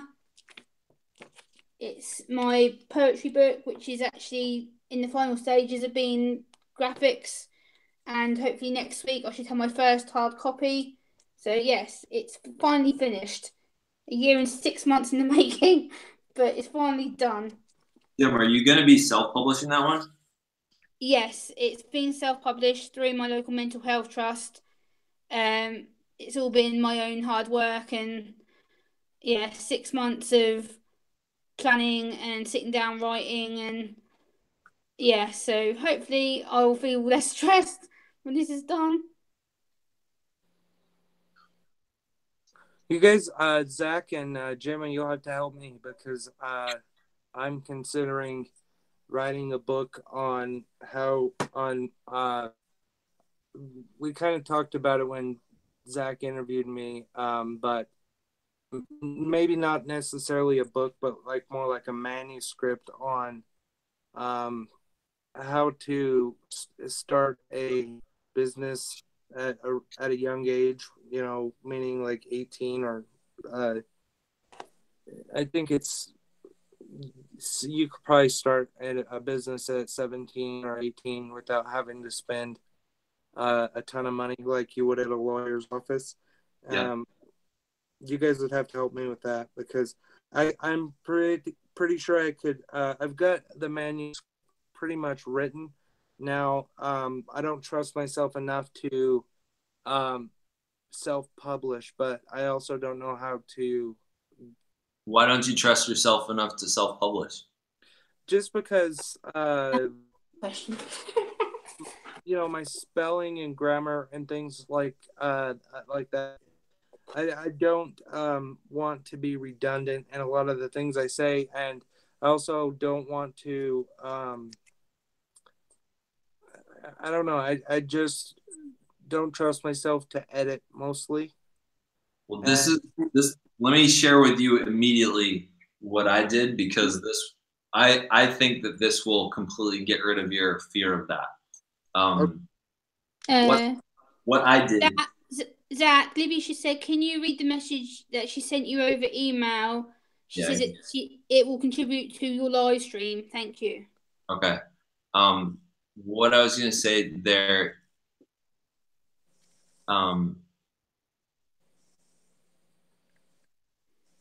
Sorry. What I was going to say for the editing and the grammar and all that stuff.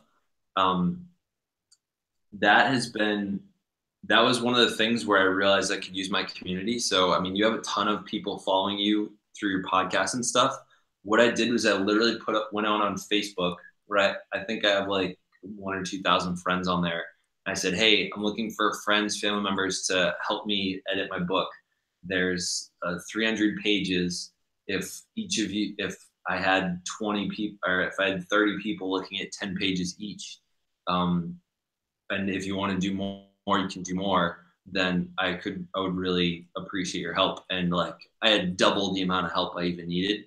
So I had everything edited probably within a month via crowdsourcing.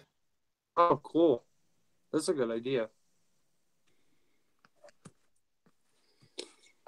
Dewey, I think you're more than capable of doing a book. I think you should definitely aim for it. I think it'll definitely help you.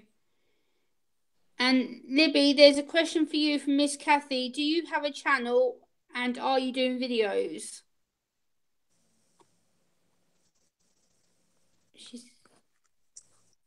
Libby.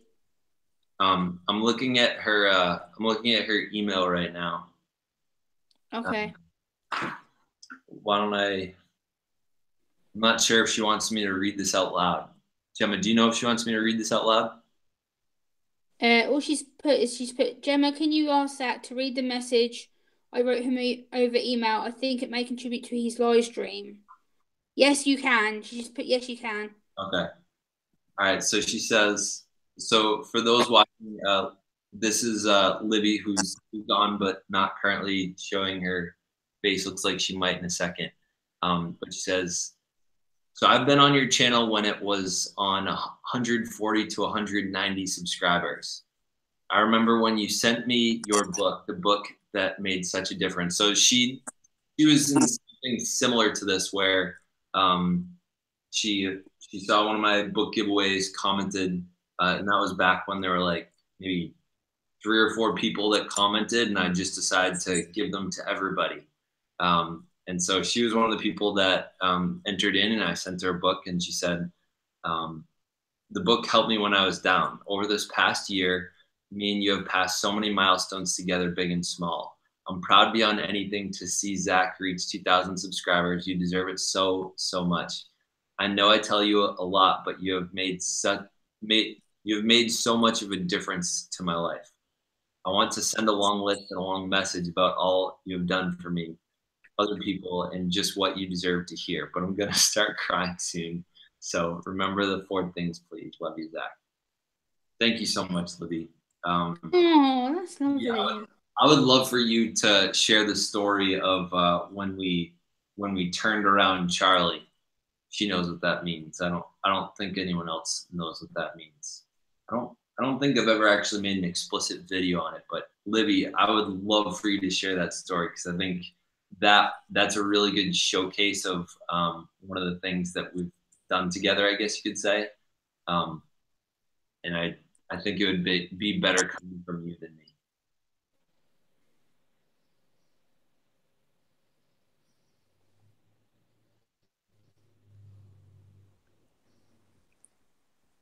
Whoa, it is pouring out here now. I wish it would rain here. It's absolutely boiling. Oh. Yeah, it's pretty hot here too. It's been over 30 degrees for like 2 weeks. It's getting ridiculously hot.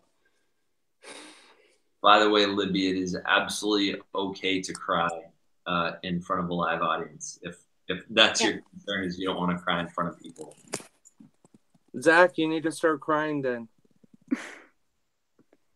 Yeah, you do. I cry all the time. I do as well. I cry at I was I did the eulogy for my nephew, and when I was reading it to Seth and other people, I was able to get through it without crying, and that was my goal. So I kept reading it to different people, and more people. But at the day of his funeral, when I read it, I couldn't get through it without crying. And I was so upset at myself, but his mom, my sister, she said, you know, it was perfect. It showed, you know, emotion. Because if I would have went up there and read it like a robot, then, you know, but it's okay to cry. It's okay to cry tears of joy. It's okay to cry tears of sadness. It's okay to, you know, to show emotion. Hey, Zach. Yeah. Sleepmaster said that earlier they said that do a therapy session for homophobic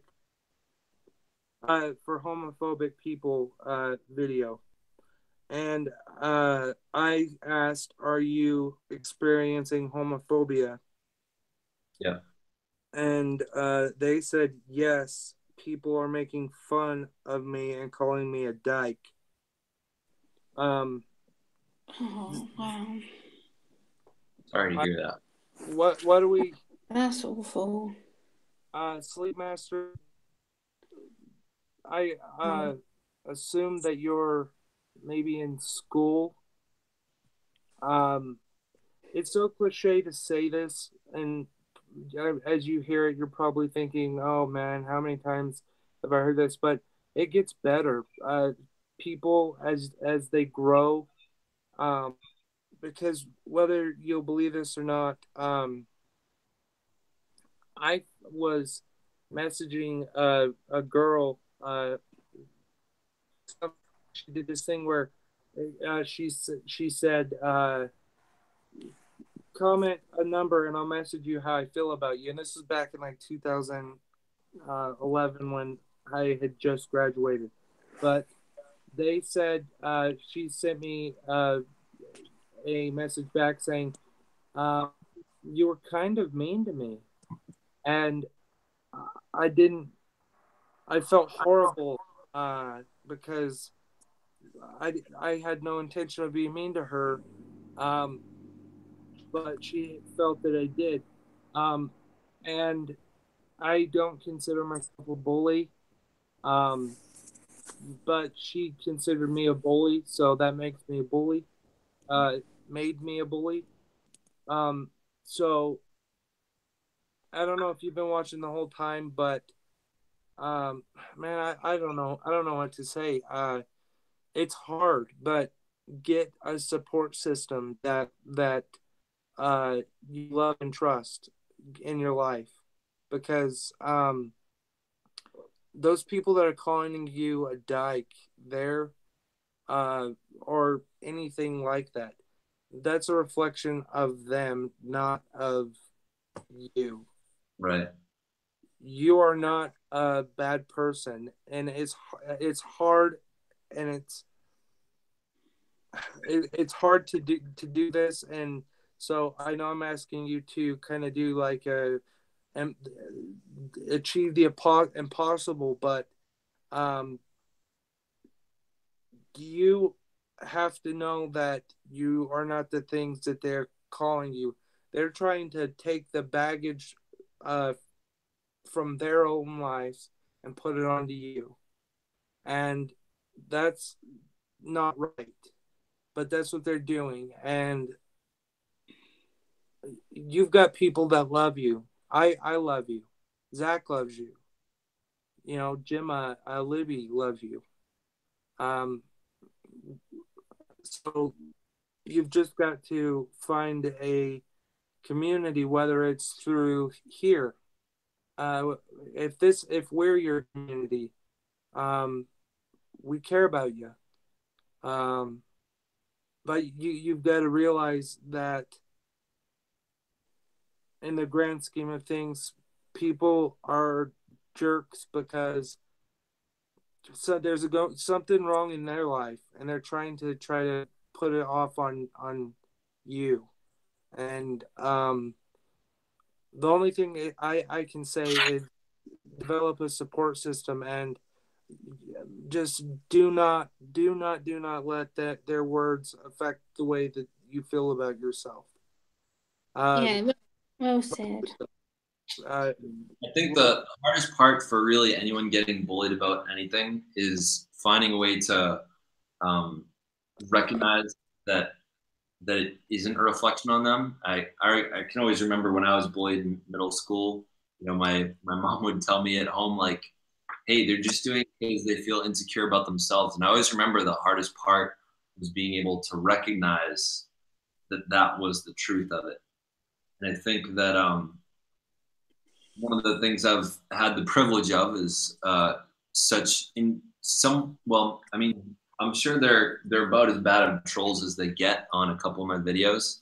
And at some point, what they were trying to do and say was so ridiculous that I was able to sort of step outside of my upset about it and be like, wow, they're just like grasping at straws for like how ridiculous they can get. And I think like when you start to see that people are trying to be so ridiculous because they realize that you're not affecting them, that is when you start to see how sorry you can be for them. And an example is sort of like this. One of the people on the videos of the Why I Have a Pride Flag in My Classroom, they said like, I don't know, they said like, you're a FAG and you deserve to die. And this was someone that had commented on something before. And so for the heck of it, I just said, you know what? Sometimes like I get offended, sometimes I get sad, and I'm gonna try the opposite this time. And I said, what would the opposite be? And I figured it would be like, instead of huddling into my corner, I tried egging them on to see how much worse it could get. Like how much could they really bring it? I said, come on, that was like some 6th grade level stuff. Like I would expect better out of you. You're older than 6th grade, obviously, to know some of those words. Like, can you give me some grown-up level insults, please? And when they tried bringing it the next time, I just realized they were like this, I think, like teenager or adult stuck inside like a middle schooler's body. They were trying so hard to insult me that they sounded stupid themselves. So I think the reason that when people are calling you that name, that it cuts the core is because part of it is you take that as an insult because you feel like there could be something wrong with it yourself. And it's something that you identify about yourself that maybe you're not 100% okay with. And so it's them validating what you already don't like about yourself. I think the things that hurt me the most are when someone points out something to me that I'm already insecure about. And Zach, so if Sleep Master is indeed a student, what you're a teacher, what should they do if this is happening at school? Well, there's options. There's not necessarily a right way to do it. One option is there's sort of a couple almost schools of options. One is sort of figuring out how to deal with it yourself.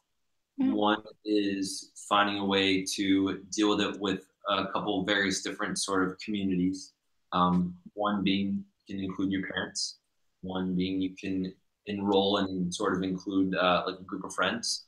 Some you could enroll in like your parents, your friends, and your teachers, or you could just do your teachers. Like you got to kind of figure out what works for you. This is where there's no right answer, and you got to see what's going to work best for your own confidence, your own comfort level. And I think it could be getting outside of your comfort zone to bring in other people besides yourself. So no matter what, you're gonna grow from this. One is choose the community that you think you'd feel most comfortable attacking this problem with. And remember, the real problem isn't necessarily that person, because they're gonna probably do it for the rest of their life. No matter, well, maybe not the rest of their life, but no matter what they do, we can't stop them from doing what they do, but we can change how we react to it and how we deal with it. So deciding whether you want to enroll people or not is sort of the first question you want to ask yourself. And it takes loving yourself to enroll and bring in other people. if you have a hard time sort of loving and accepting yourself, it could be very challenging to get people sort of on your side and helping you out with it, because it would admit to yourself that you're worth helping. And I know that that was something I didn't have words for when I was in middle school, but I would have said, like, I'm not worth, asking my friends to help me out here. So that's the first one. Well, we do have a Gay Straight Alliance. I need to join that.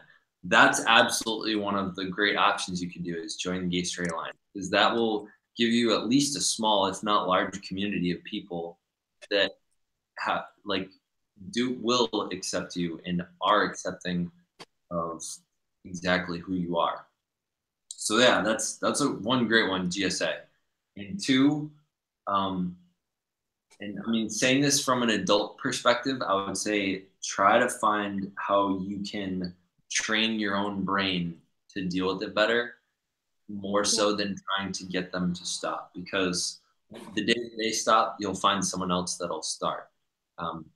The day that some of my internet trolls disappear, more gonna show up. So the best thing we can do is, there was a Jim Rohn quote that I really loved, which said, "Don't wish it were easier, wish you were better." So a lot of people are often saying to themselves, "Well, I wish I didn't have to take this test. What, can it just be an easier test?"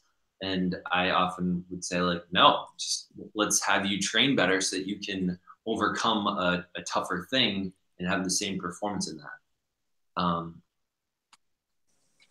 So I would say the best thing I think you could probably do is sort of brainstorm with that community. Like, when you join your GSA, what are some ways that have worked for them? And maybe consider it. You can try different things out. So, I mean, we can always try ignoring our haters and our hecklers. And I think sometimes that, for me anyway, it sort of bottles things up inside. That doesn't work all that well for me.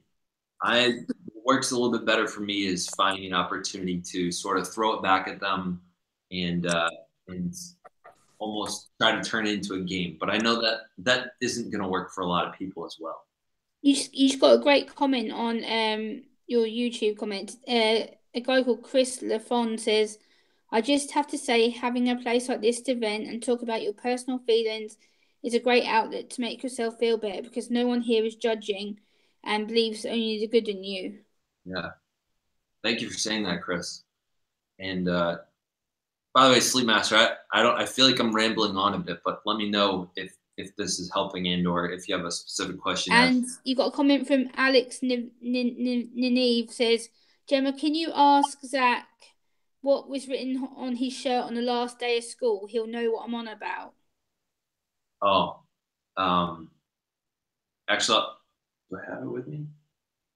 I don't think I have it with me. I think it's sorry. Yeah. So this is sort of perfect. So Sleep Master, when it comes to hecklers and stuff, so one of the things I did, so for a bunch of you know that that Friday was my last day at the school that I'd been working at. And what I did was that I didn't have a yearbook, but I took the shirt that they gave me on the first day, which said, I'm not going to say what school it was, but it said "That School Pride." And it was a logo of their mascot. And then it said that on the back. And I put it out for students to sign with a Sharpie and just put their names and stuff. And in the middle of the logo, someone wrote the letters FAG. Me being the teacher, I put out my t-shirt for my students to sign, having that be my yearbook. And someone decided to write the letters FAG, pretty small, like the logo part in the front. And, similar to what we're talking about here, Sleep Master, is question is, what do we want to do with that?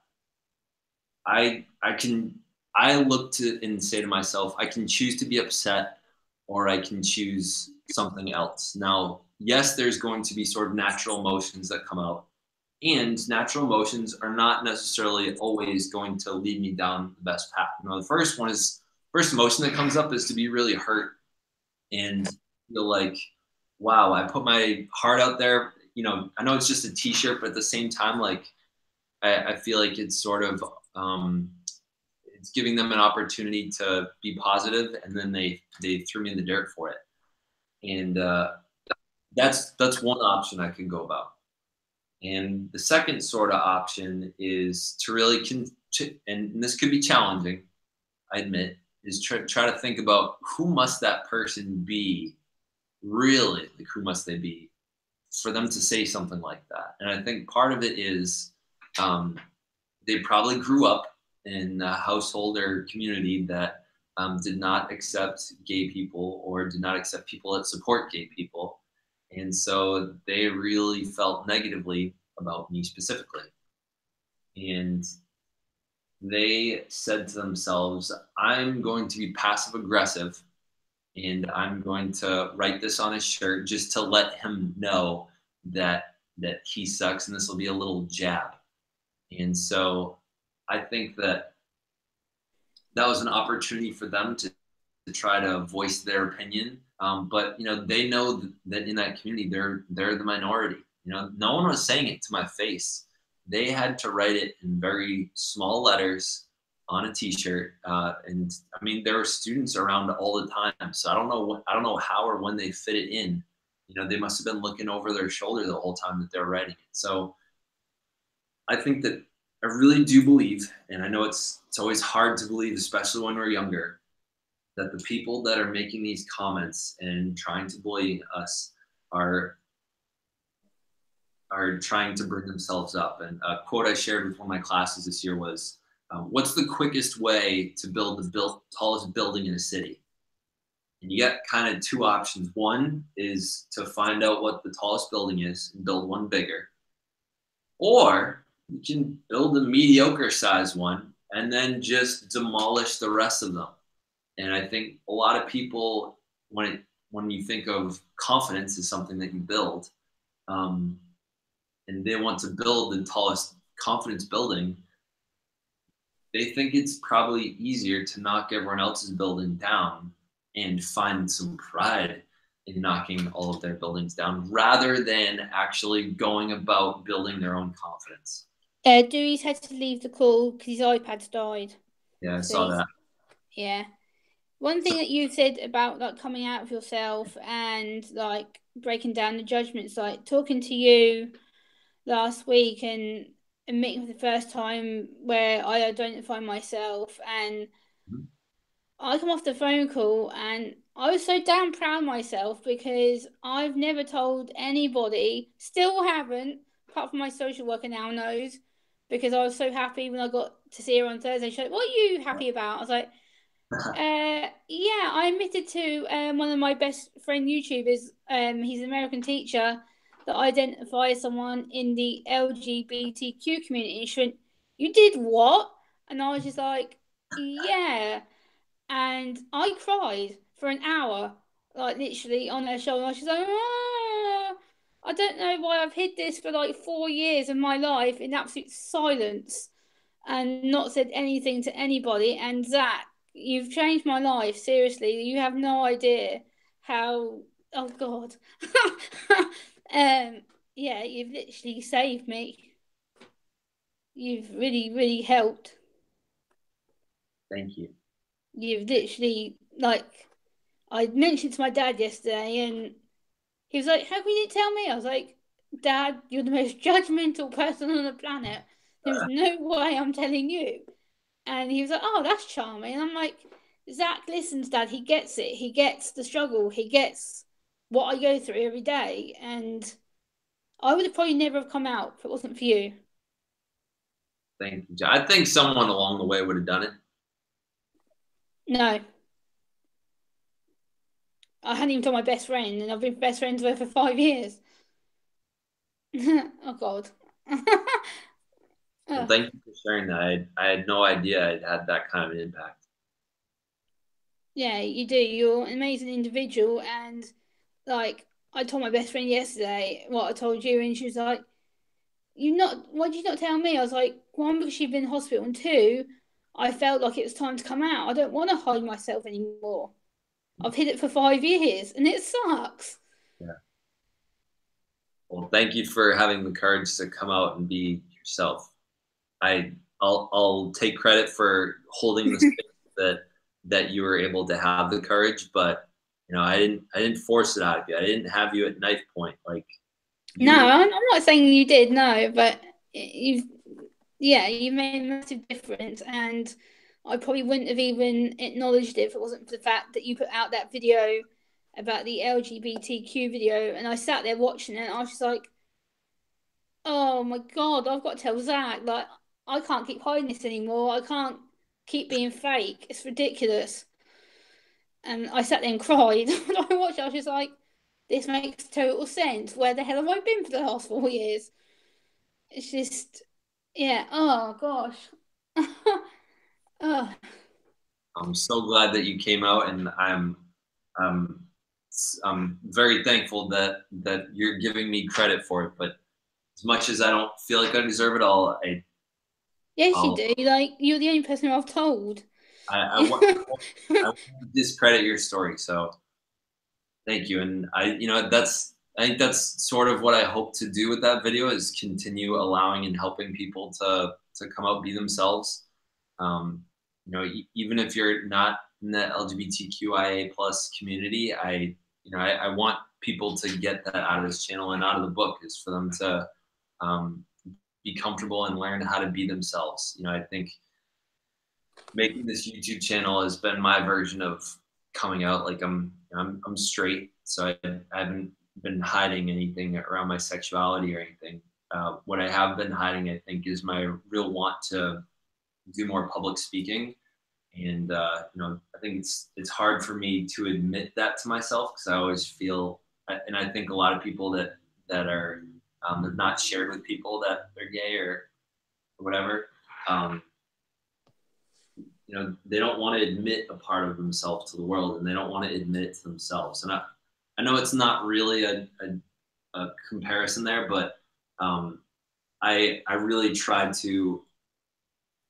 I'm attempting to make a comparison here. I don't know if people will agree with it, but for example, I made that Gucci Gang video back in January, and the purpose of that was I really wanted to step out of my shell in terms of, like, looking ridiculous and saying silly things and looking stupid. And for me, that was a big deal, because I then had to face myself and say, now think about how your students are going to look at you. They might look at you in a totally different light. They might hate you. They might think you're stupid. They might not credit you or give you any authority anymore, now that they've seen you do something more ridiculous than maybe what they've done their whole lives. The purpose of that was really to come out of my own shell and share with people the level of ridiculous that I can get to.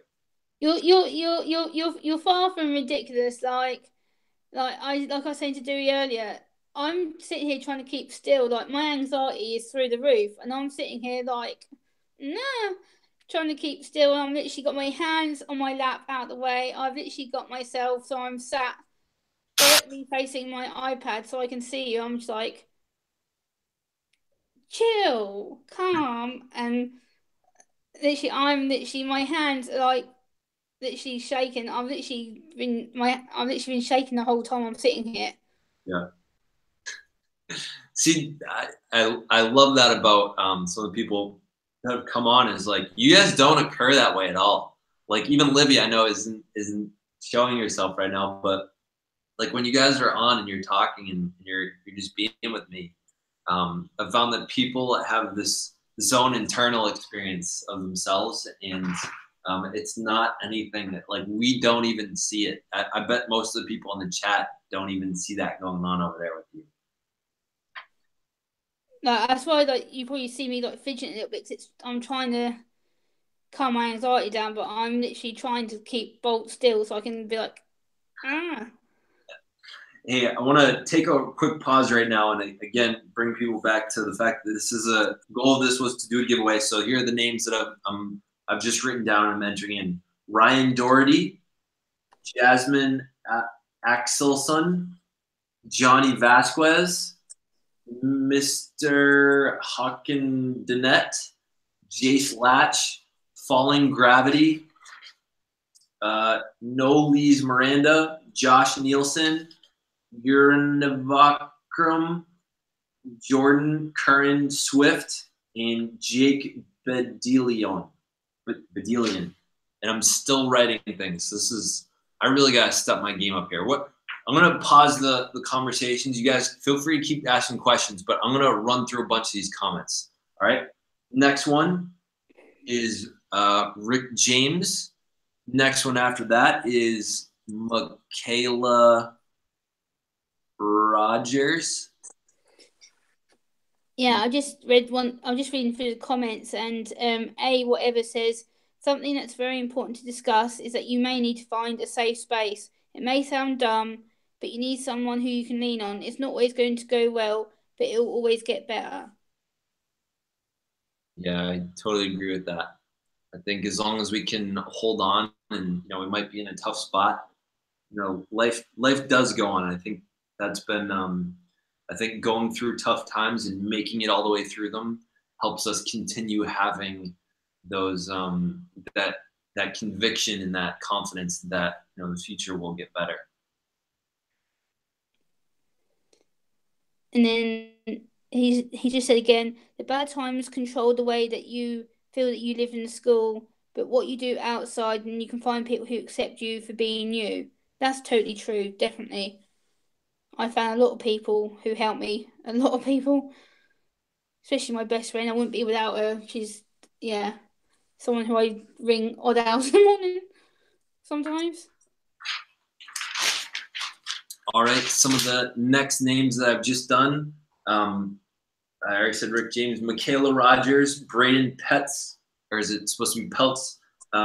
Davey Davis, Jordan Sladen, and Josh Fivefull.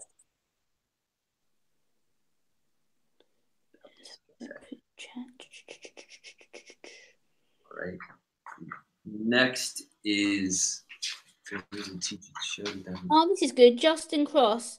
Finding a loving community is so important. On my campus, I help run a Bible study based around teaching acceptance. About 50% of our membership is currently LGBTQ students. I teach it to be an amazing place full of love. That's brilliant. That's amazing. That's a really good thing to do. That's really cool. Dude, I just missed that. Could you say that again, Gemma? Yep.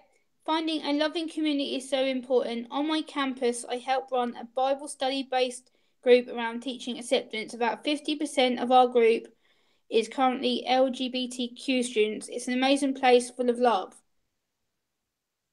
That's awesome. That's really cool. I wish we had something over here like that. Yeah, I've heard of camps and things like that. It's so great to hear that those exist, because I think we need more of those small communities to really help us form support for each other. Definitely. I mentioned this in my local mental health trust last week, and I went up to the chief executive and I said, you know what? One thing that you are miserably failing at is that you don't have any support for people who are disabled or with disabilities who are experiencing issues with their sexuality or gender. And he was like, what do you mean? I said, I've looked on your website. I have asked colleagues who I work with. As a campaigner, this is important to me as someone who has recently came out as identifying in the LGBTQ space. I need support. I don't know what I'm doing. I have no idea what to say. I have no idea how I'm feeling. I need support. I need someone who's going to guide me. I'm someone who's very, very alone in this. I don't have any support from my family because they don't understand what I'm going through. I don't have any support from my friends because half of them think that I'm faking it. And the people that do believe me think that I'm being brainwashed into it, or they feel that I've lied about it, which I know I haven't. I've identified with the LGBTQ space for the last 5 years. And it's terrifying. I'm alone more than ever. Over here, it sucks. In the UK, there is no provision at all. And it sucks. There is nowhere where I can go at all. You're just going to have to come live in the US. The hell yeah, I'd love to. At least I'll get more support over there than over here. Now, what would stop you from coming to the US? Your family and your friends? That and my fear of flying. I think if you can get over some handshakes, you could get over your fear of flying. Well, yes, which is why I'm looking into it, because I want to go on holiday and I want to go to the US, I want to go to Canada, and I need to get a passport, and yeah.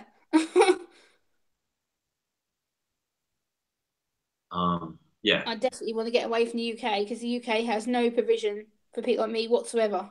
There is nothing. Which, yeah, it's not brilliant. Whatever says you can always talk to me. I may be a no, whatever. You're not an idiot. Don't say things like that. Okay, but you said that I can mention. Okay, that's cool. I'll type that in the chat. I'll reply to that. By the way, so again, I really don't want to clickbait people. I want to get back to the giveaway. So here are the names I just had. So we got Cookie Butter, Yitz Stern, Chris LaFond, Ariana M, Tahoe Bryant, the Justin Len, Sam, Cobin Plays, lots of love for kitties, Kitty Sam's World, and that I believe is all of them. So I got, I think maybe 20 more names I got to add and rip up and put into this hat. I didn't realize, I think I might need a bigger thing to pull out of. And maybe in a few minutes. So I got at least 10 books I'm going to give out, if like physical books. And if people would rather receive like an MP3 or something of the audiobook, I'll send them that instead. Also, if you don't get chosen for it, my email's right there. You can send me an email with a request for a signed book. What I've currently decided is, so for a signed book, if you don't get picked for the giveaway, it's gonna be $30. You can send it to me via the thethinkshare@gmail.com for PayPal or for Venmo, and that'll go down when I can start getting like super chats and stuff. But just so that I don't break my own bank here, because I'm actually, for those that don't know, I currently don't have a job for September, but I do have paychecks coming through for the summer. So this is coming out of my own pocket. I look forward to being able to have a little bit of monetization so I can send out more of these for free from the money you guys give me, and I can sort of give it out. I guess that wouldn't be for free. Either way. Yeah, let me rip these up and throw them in the hat. Nice Sharpie pen. Thank you. And for people that have been asking questions and being active in the chat, thank you for continuing to allow for a pretty awesome conversation.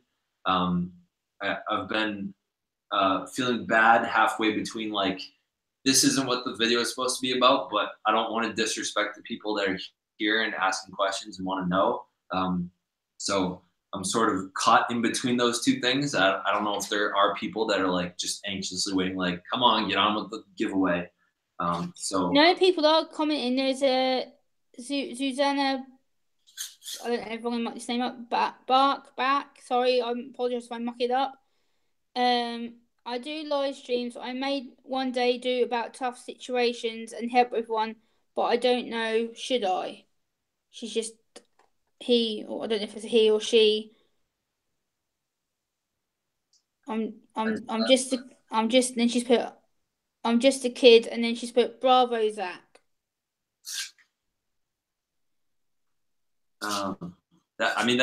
That's great. I feel like there's not enough people talking about how to deal with tough situations.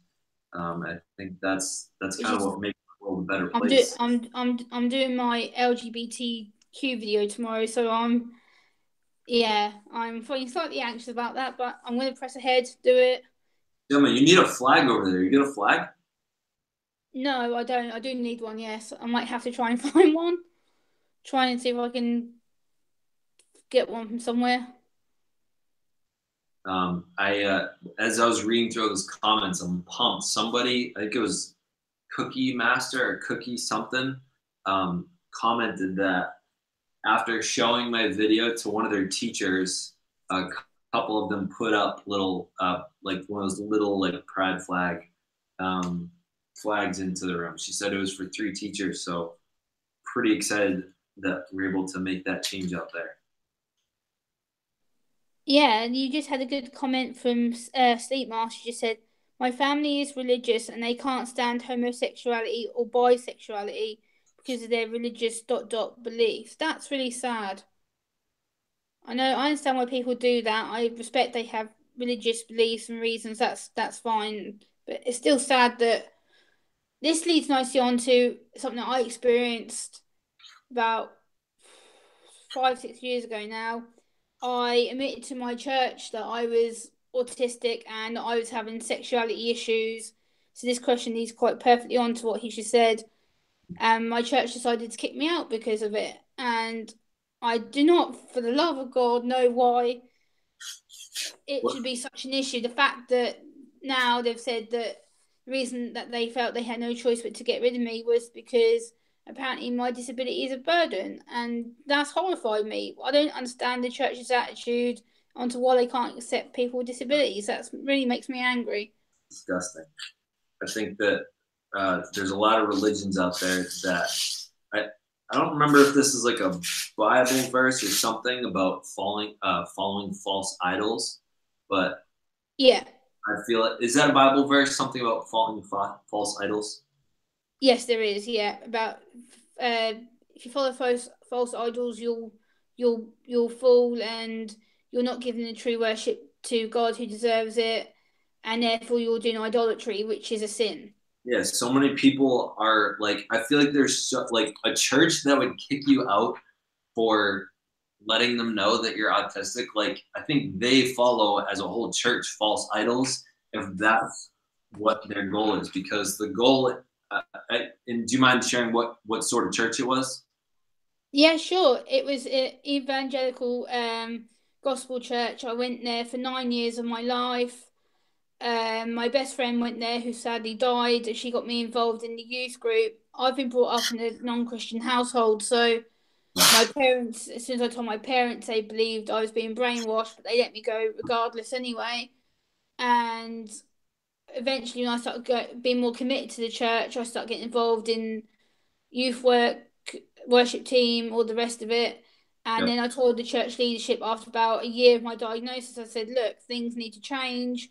I'm struggling to deal with the noise and the crowds to the point that I end up in hospital with my first panic attack. And I said to them, look, I'm not very well. I need to have a break from the church because my health is not brilliant and I can't concentrate right now.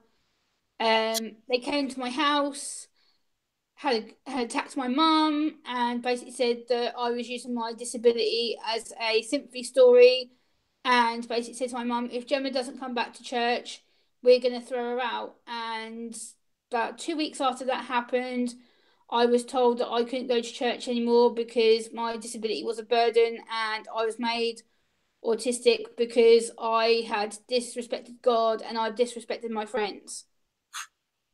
That's disgusting. Yep. I feel like we should be able to hold religious leaders to a higher standard than that. So, something that's come to my attention in the past year or so has been, when you say gospel evangelical, that's based on the Bible, right? Yes. That's like the New Testament? Yeah. Now, I know I am not by any means an expert on the Bible. But one thing that certainly concerns me after doing a little bit of research in between different sources, and I know that not all of the research that I look through, it's internet research. I know it's not all perfect, but it makes a lot of sense, is that as years went on, so, the first Bible must have been written somewhere after year 0, right? Because BC stands for before Christ and AD after death, which, by the way, from a mathematical point of view, is pretty interesting because however old Jesus was, he makes that age they're missing a whole part of history there, because if there's before Christ and then there's after death, what about during Christ? Someone missed the DC period of time. Either way, I just, like, from a mathematical standpoint, I thought that was funny. Yeah. So as time went on, from what I understand, his 12 disciples helped write the Bible. And I know there's Luke, and then there's Leviticus, and there's I don't know my Bible people, but I know that there are multiple authors, right? So it wasn't Jesus's word himself. It would be like if Gemma passed on, and then I wrote a book about her teachings, and now we're one of her disciples, if you will. So they wrote a book, and there were multiple different authors. And as time went on, this is my understanding of it, is that the book was passed on to different organizations, for lack of a better word. So, for example, like the Roman Empire. And there were times, I don't remember I think it was a book or a podcast I was listening to, but they said that there were times when they would go. Now, there was no printing press, so it was all handwritten. And there were kings, like I want to say King Solomon or something, but I know that there's versions of the Bible that says like King something's Bible. What that means is, from what I understand, that in their kingdom, they went and found as many of the Bibles that existed out there as they could, and had them specifically rewritten for how they wanted them to be different. So I mean, it makes a lot of sense if you were a king that had supreme rule over an area, and you had the power to decide what your own morals were and whether they measured up to a book of a guy that no longer existed but that people followed. You would have the power. If you have the power to kill people on the spot, you have the power to find some books and change the words in them. Yeah. So my understanding is that the Bible that we have today, I'm sure there's a bunch of different interpretations. There's a bunch of different versions. There's different kings' names on it. And I mean, there aren't necessarily different authors, but there's different, I've seen before books that say, have the word interpretation in it. So depending on the church means they can actually have different versions of the same original book, meaning they don't actually have the same book. So if there can be different versions of it, then that means that there are hundreds or thousands or millions of different copies and types of the book, and therefore different versions of religion. And what's concerning and sort of disappointing is that I have the feeling that there were kings out there that weren't that great, that probably took the good book and turned it into not such a great book. Part of whatever the book was I was listening to, that I think it was my wife showed me or something. One of the verses was literally turned into something opposite. Like, I don't remember if it was, I don't think it was like a huge statement or something, but it was like, this shall not be, and then they changed it to this shall be.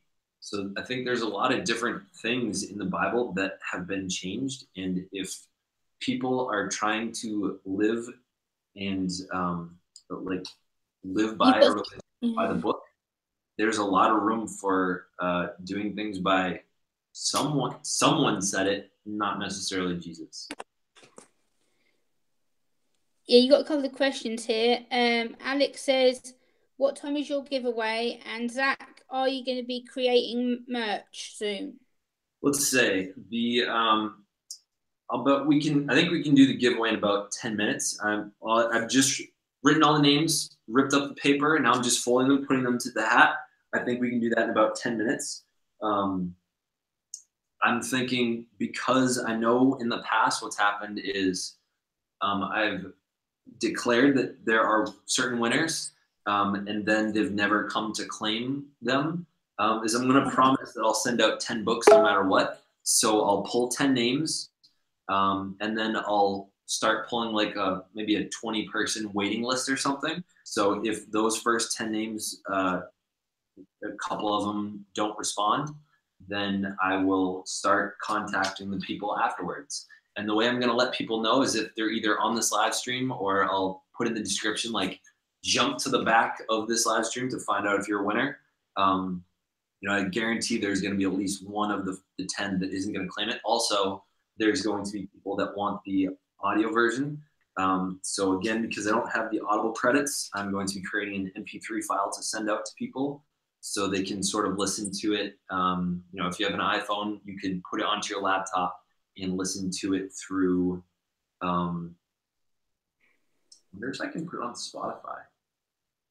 I don't know how that works. I could put it out for free. I'm not sure I quite yet want to do that, just because it's on Audible and I don't want to, I mean, I took some time to make it. I would like to be a little bit compensated for it. And that's why I have this free channel. So, yeah. You've got another good comment here, Zach. Whatever says, you guys are the only people who've been able to hold my attention for more than an hour. The last time someone could do this was in school 4 days ago. Wow. Well, thank you, whatever. I'm pretty impressed with that myself. I have a super short attention span. And then you've got another question by MIJOC076. Says, how goes the school hunt in maths? ? I'll answer that question right after Alex's second one. So Alex's second question was about merch. I haven't spent any time to create that. So I'm thinking I definitely want to have at least one kind of signature t-shirt that I can wear and that I can, you know, just put in the links when I'm ever shooting videos. So for merch, let's say, I think I could have a design in about 2 weeks that I'm proud of, that I feel okay with people having, because I don't want to have a crappy version. And yeah, so I would say 2 weeks on having something that I feel is valuable enough to see other people wear. I don't want to make something crappy and then have people wear it and then I don't know.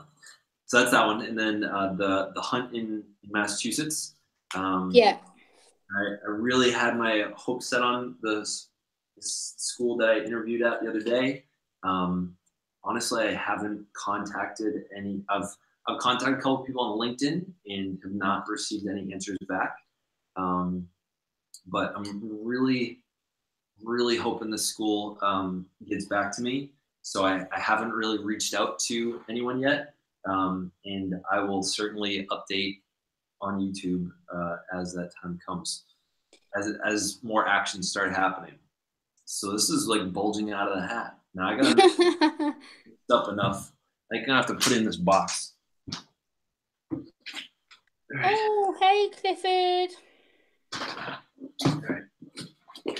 Clifford just briefly joined us. He says, hi all, just a quick what's up, going to see the family for dinner. Thanks for joining, Cliff. So you're actually just in time for the giveaway. So these I'm gonna put in this box so that they can all fit. Oh boy. All right. So I'm gonna angle the camera down just a little bit. All right. So I got 10 physical books I'm giving away. If people's names are drawn here, like in this chat, then and you say you want an audiobook, then I'm thinking I'll give either 5 or 10 away. So if you're someone that wants to save me some shipping,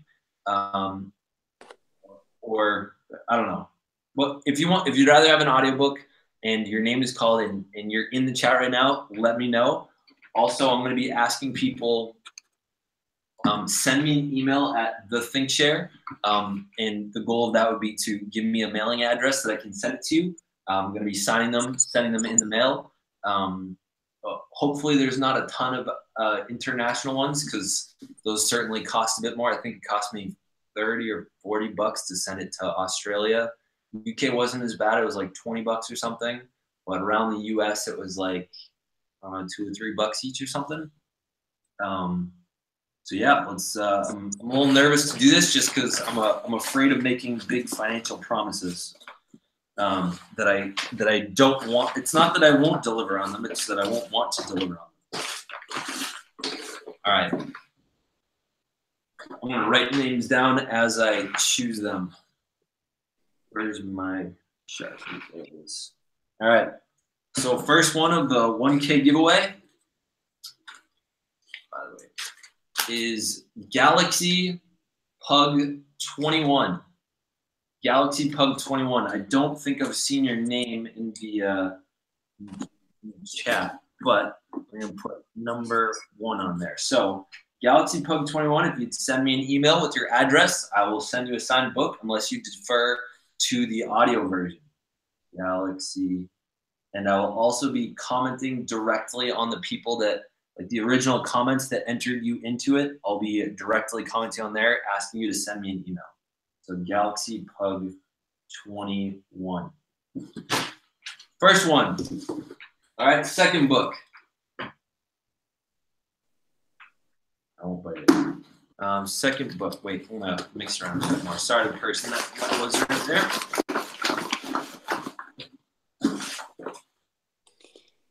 All right, this person is,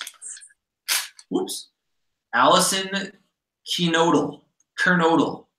Alysson Kernodle, you are number 2. Alysson Kernodle.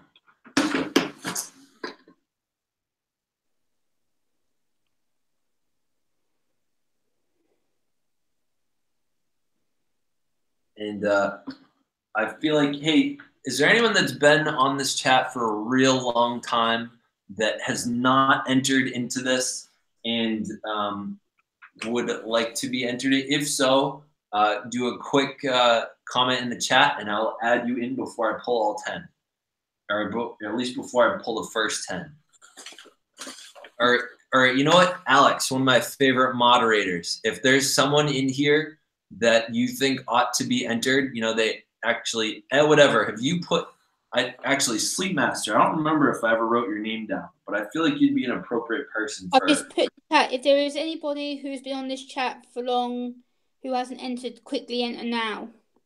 I'm thinking, all right, I'm gonna add in, I think whatever's in there, but Sleep Master, I'm fairly certain I have not put your name in. So Sleep Master, you've been super active in the recent past. Yeah, he's also just typed a comment to me saying, Zach and that Gemma, I'm still crying because my family's going to be mad if I come out and tell them I've told my brother and he's now accepted. And then he's then typed, this Zach, you don't understand. They're still, they'll kill me. You don't understand. Well, I think That's what a Sleep Master's just said. Yeah.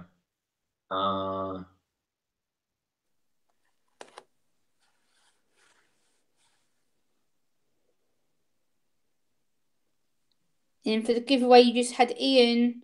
I'm not sure if you've wrote my name down. And Alex, it said he's interested. All right, I'll put in Ian drum roll, please. And by the way, for those of you who don't know, so Alex has been a moderator for me for, I don't know, the past like month or two. And he's been super active in the chat and the comments pretty much since like September. So he's a student at the school I've just ended my employment with, but he's been really awesome. He was also a winner of one of my book giveaways. I actually had the chance to meet him and found out, Alex, I think your mom or your brother or something had said like that you read it like in the first night or something. So yeah, so Alex already has one. Otherwise, I would put him in there. Not sure if I wrote my name. All right, Ian, I'm trying to remember. I don't think I've seen your name in there either. So Ian, I'm gonna put you in as well. Ian Hartmann.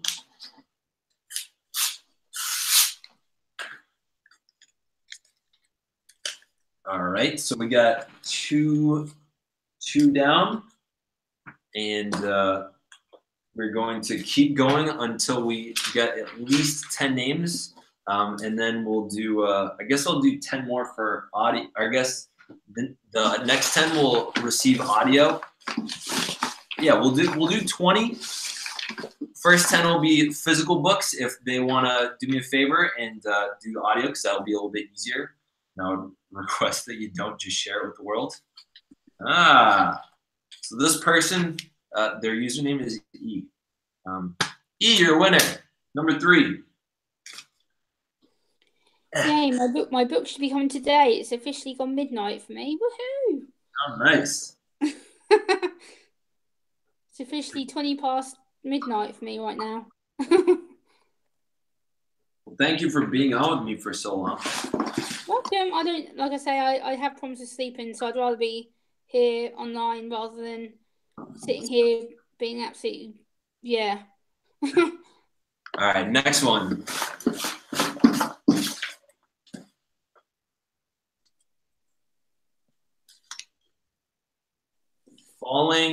Falling gravity. Falling gravity, you're up. Scary but I'm positive your parents love you. I like hearing that, Chris. Falling gravity is number 4.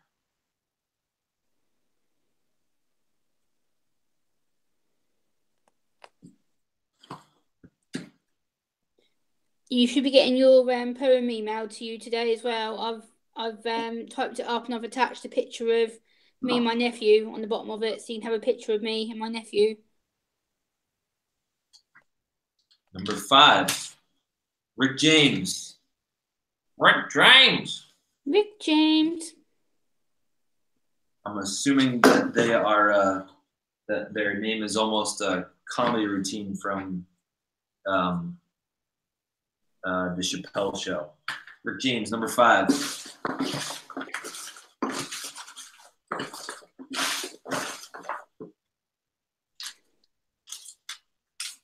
Justin Cross. Justin, I feel like I saw you in the chat recently.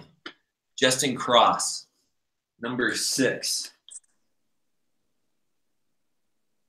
So again, if you are a winner, email me at thethinkshare@gmail.com to give me your mailing address so I can send you a signed book. Yeah, Justin sent a comment a little while ago. Just got it up here. He says, I feel like a huge part of the Bible is teaching acceptance and love, but so many modern day churches have now manipulated this into that acceptance means converting them into someone like us. Yeah. Hey, Justin, so send me an email if you want signed books. I like having a physical book, but let me know if you want the audio book or the physical signed book.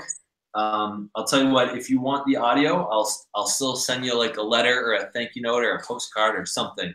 But yeah, send me an email there with your address and you'll get something in the mail. All right, next one up.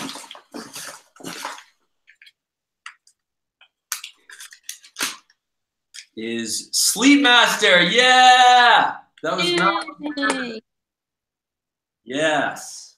Sleep Master number 7. Cool. All right, so also Sleep Master. Send me at the. Oh, you've disappeared, Zach. I can't see you. What? You've disappeared. Your avatar picture's just come up. You've gone. Oh, weird. I can see you guys. Oh.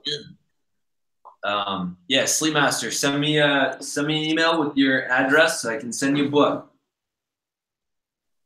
Ooh. And you guys all have the option of. There we go. Oh, damn. Yes, you won. All right. Number 8 coming up. We got Braden Peltz, which I believe I also recently saw Braden in the chat here. So Braden, again, send me an email, and I will send you a book or audiobook. Number 8.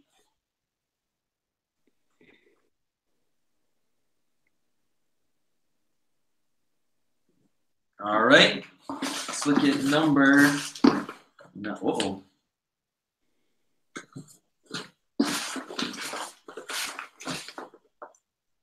Here we go. Sam. I do not know. I hope. It always feels weird when they have like a one single name because there's millions of Sams out there, but I'll have to go find them in the comments. I don't believe I saw them on here, but they are number 9. So again, I'm going to pick some names after this, and we'll have I'm going to send out 10 books and 10 audiobooks. So if these people do not claim their prize, then I'm not going to cheap out. I'm going to send out 10 books no matter what, and 10 audiobooks no matter what. Next, Josh Neilson. Congratulations, you're number 10. All right, so these are the books. These are the people receiving books, unless they defer for audio. And if you would like an audio instead of a book, but you'd still like, sort of my like signature, a note or something, I'll still send you something in the mail. It'll just save me on shipping. I'll send you something better. Maybe I'll do a poem or something. Ooh, if you guys don't want books, I will send you a personalized poem. So whatever I would have said in the cover. So like, this is what oh no, that's not it. Like I wrote a message to Dewey in his, and I'll poetrytize it, but it'll just be like a postcard or a little letter. Thank you, Sleep Master. About the New Testament. Talking of poetry, I've got a new poem to share with you, actually, which I've written since you challenged me the other day. I want to read that while I'm getting my audiobook list ready. Yeah. Where is it? Oh, here. Yeah, it's called Don't Stop Believing. I named it. It says don't stop believing in what you want to do in the future and right now. Right now, you need to know how great you are. Great you are believing in all your possibilities of achieving your dreams. Dreams that have always seemed so far away and not realistic. Realistic until you least expect it. Least expect people start to believe in you. Believe in helping people and making changes. Making changes to see people understand. Believe that you are unique for a special reason. Reason that finally explains everything that you've been made to be. Never stop believing and aim higher than you originally thought that you'd ever be possible. Possible because people put in limits on you. Limits that are made to be broken. Don't stop believing. Believe that you can achieve anything. Love it. I wrote that the day after my interview with you. I was sitting here going, what am I doing? Yeah, the part about like doing new things is I feel like you feel like you're so much more capable to do so many bigger things. Like most outrageous bucket list I wrote after I finally finished this book, because I just felt like you could do anything. Like on my list, it now says for when you guys receive them, you'll see my 26th birthday bucket list. One of them on there is invest/donate $100 million per year to renewable energy. And I think since then my confidence gone down like a tiny bit from there. But like when you finish something huge, like it feels like things are absolutely endless, and we got to keep that feeling going if we're gonna make those things happen. So thank you for sharing that with us. Welcome. I know you've been challenging me to write some new material, so I sat down. I was just like pen, paper. What's my head saying to me? I'm thinking, yeah, Zach said about achieving things. I was just like, okay. I'd sit here and be like, what's he actually mean by that? I'm thinking, oh yeah, he means like me. So I was like, I had to sit here and think about it. It took like 5 attempts before I even wrote that. She was like ripping bits of paper up, chucking it everywhere. I was gonna say, most of my poetry, I let even if I don't like it, I just let it be. I never erase stuff. I never throw it out. It's all written in one giant Word doc. That I don't erase anything out of there. I just let it be. I invite you to do the same, because there's no such thing as perfect poetry. No, no, of course not. There is one, well, a few that I've written that aren't, let's just say, not very happy material, so I'm not going to read them out there. Yeah, things that I've wrote when I'm in a really bad mood. All right, let's do this. So these are going to be the next 10, and I'll probably keep pulling a couple more for like the waiting list. So after I stop, after a couple of these people I probably won't hear from, I will then send out. I'll let people know who are on the waiting list. All right, send me your address, or maybe I'll just do it. All right, number 1 audiobook, Trevor Vatten. Alex, I feel like when I saw this person's picture, they looked familiar, like maybe they were in our school. Let me know if that's actually true. I'd like to know that. Trevor Vatten. Trevor Vatten. All right, so they're the first audiobook. Second audiobook is going to be Paul Andrews. And I know Paul's been fairly frequently on here. So Paul, you are the second audiobook. And again, I'll ask for an email. And for these people, still send me a physical address, because if you would like to have a book and one of the other people decides they don't want one, I'll send you one. I'm going to send out 10. Next one. Skyler and Friends. That's what's up. Yay! Woohoo! Skyler was on my channel fairly recently, so yes, he was. He was on tonight. Yeah. I don't know if he's still here. I know we've been on a real. No, he isn't. No, he's gone. All right. He's the one. He's the one who helped me come onto your channel tonight and actually talk to you, because I said to him how much in a state I was. I was like, oh, I need to talk to Zach now. All right, number 4 audiobook. I can't read it backwards. Justin Len. The Justin Len. I don't know what that means, but you're number 4. Justin Len. All right. Number 5. Jordan Sladen. Jordan Sladen. Your handwriting's so neat. Wow, mine's scruffy. Yeah, I don't know about that. That does not look neat to me.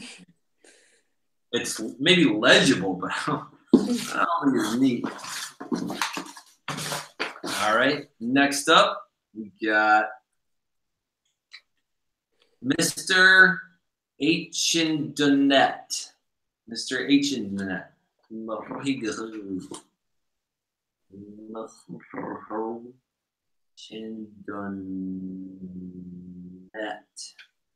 Number 6. All right, number 7, 8, 9, 10 to come. Yeah, number 7 here. Nolise Miranda. Nolise Miranda. Nolise Miranda. No lice. Number 7. Number 8. You're very funny. Probably pull another 10 names for the waiting list.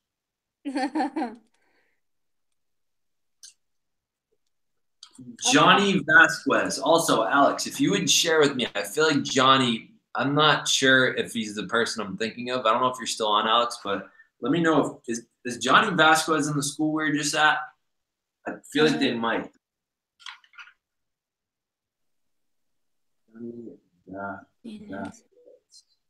All right. There's 9 and 10 for the audios. And we got Chris LaFond. Yeah, I know. I saw that name recently. Chris LaFond. Yeah, he's still here. Yeah. Audios. He's literally just commented about 5 minutes ago. Awesome. All right. And then this is the number 10 audiobook, which is a sure thing. And then we'll do the waiting list. We'll do another 10 for the waiting list. Every single subject or multi-subject credential, or do you have multiple creds? I have a master's in curriculum planning instruction for math. I have I have an initial teaching license in Massachusetts for math grades 8 through 12 and physics, just physics, or like I could do physics, like physical science for freshmen. Lots of love for kitties. You are number 10 for the audiobook. Lots of love for kitties. Kittens. All right, and now we're gonna do 10 more names for the waiting list. So if you guys, if those people, if those humans never show up and never send me an email at thethinkshare@gmail.com, I will send those to you. I assume people would want a book first before they'd want an audiobook. So if you,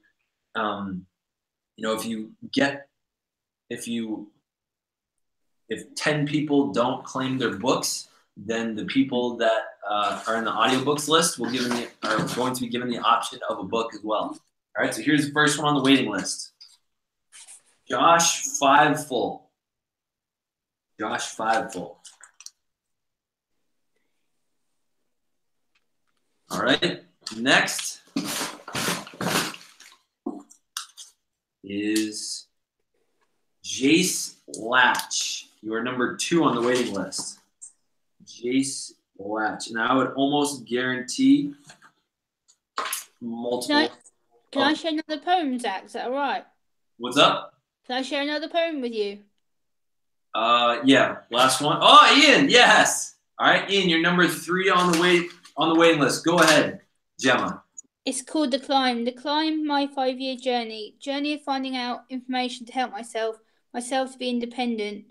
Independent, learning how to be an adult who has to pay all the bills, but learning how to cook meals to keep myself fed and full up ready to face the daily challenges of meeting new people and new places increasing my anxiety because of the sounds and people and the smell of perfume, smell of aftershave.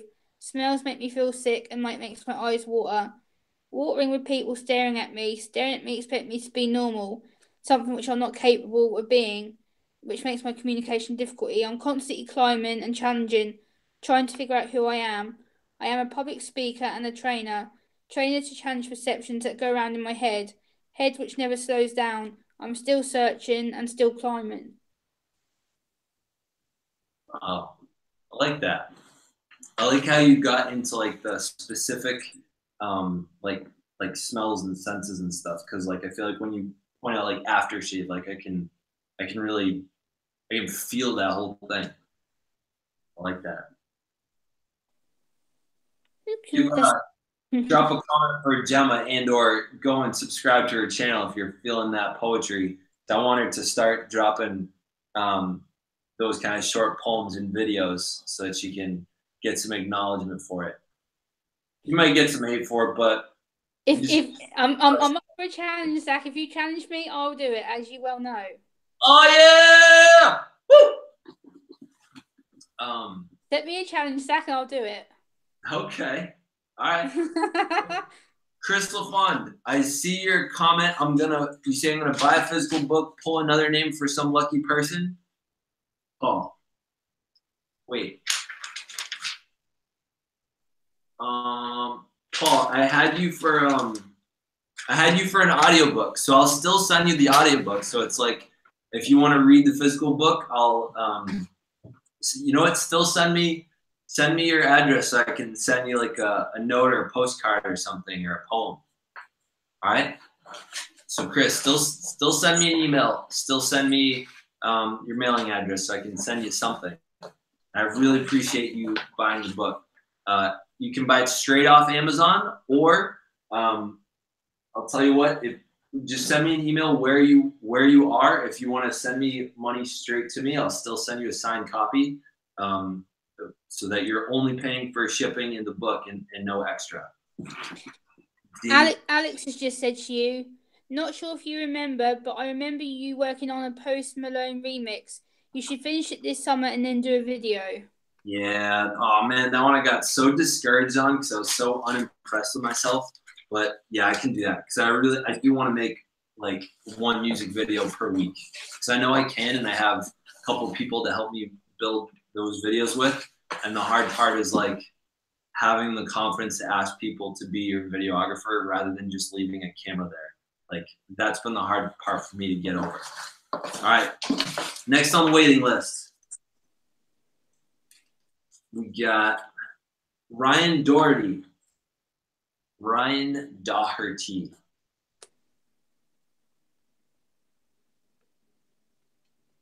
All right, and next we got. Oh, Ian, we already had you on there. Your name must have been already in there. All right, well you're already on the waiting list. Paul, yes you did. Paul, you were number 2 on the audiobook list. So send me an email and I will send me an email with your address. I'll send you a note and also send you MP3 files for an audiobook. Next up, we got Jordan Curran-swift.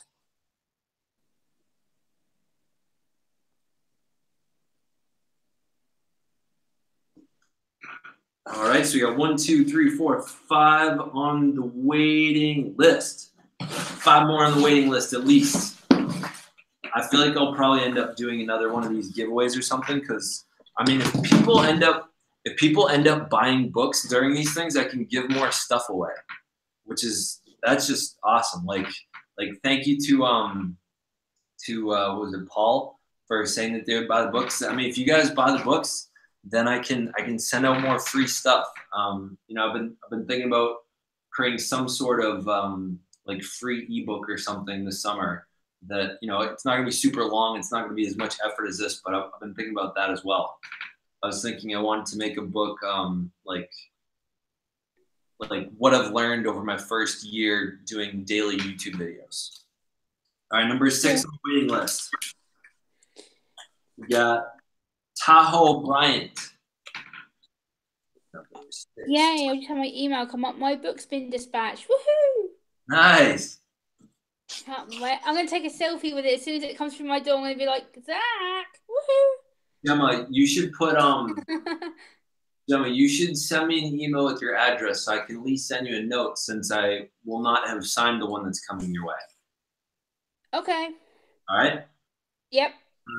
Number 7 on the waiting list, Dakota Kitten. Dakota Kitten keeps coming on and calling me cute, so Dakota, I'm gonna have to pay you back with something. Hopefully, if seven people drop out of either an audiobook or a regular book, you're in.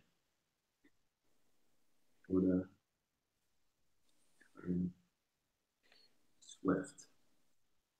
No, wrong one. Dakota Kitten.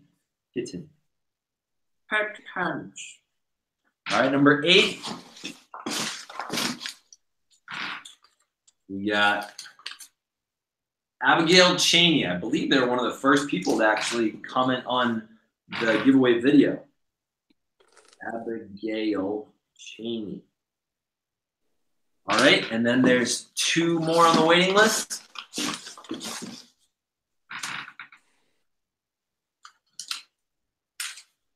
Cassi Petimoulx.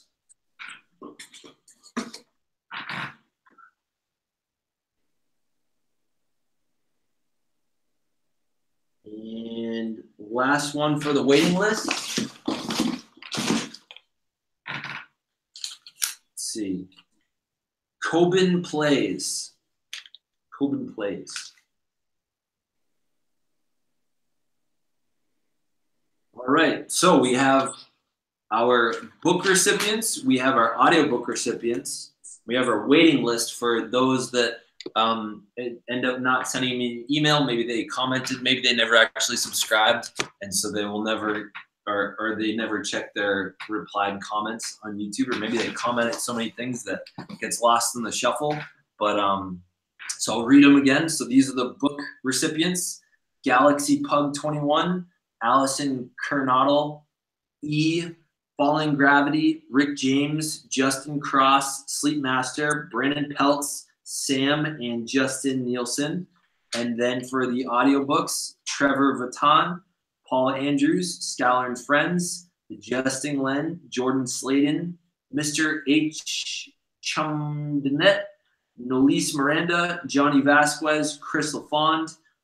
Lots of love for kitties. And then our wait list, Josh Fivehole, Jace Latch, Ian Hartmann, Ryan Doherty, Jordan Curran-swift, Tahoe Bryant, Dakota Kitten, Abigayle Cheney, Cassi Petimoulx, Cobin Plays. I'll probably, in a couple days, I'll start asking people on the wish list to start sending me things. So I would say if you're on the waiting list, be ready to receive. I mean, if you want to, you can send me an email now saying like, "Hey, I'm number 2 on the waiting list" or whatever. I'll list them probably in the description of this video who won, so then people can know. And yeah, so I'm thinking after a couple days, I'll start saying, all right, well, there's only been 3 people actually emailed me to claim their book. So given that they did that, then 7 of the people will move up in line. So I figure people probably want physical books first, audiobooks second, and they'll just get free content on YouTube every day, which is pretty much all the book is. I guess the last thing I'll say about the book itself, I know I've sort of hyped it. It's 104 ideas I had after middle school, high school, and college that I wish I had been taught during those times.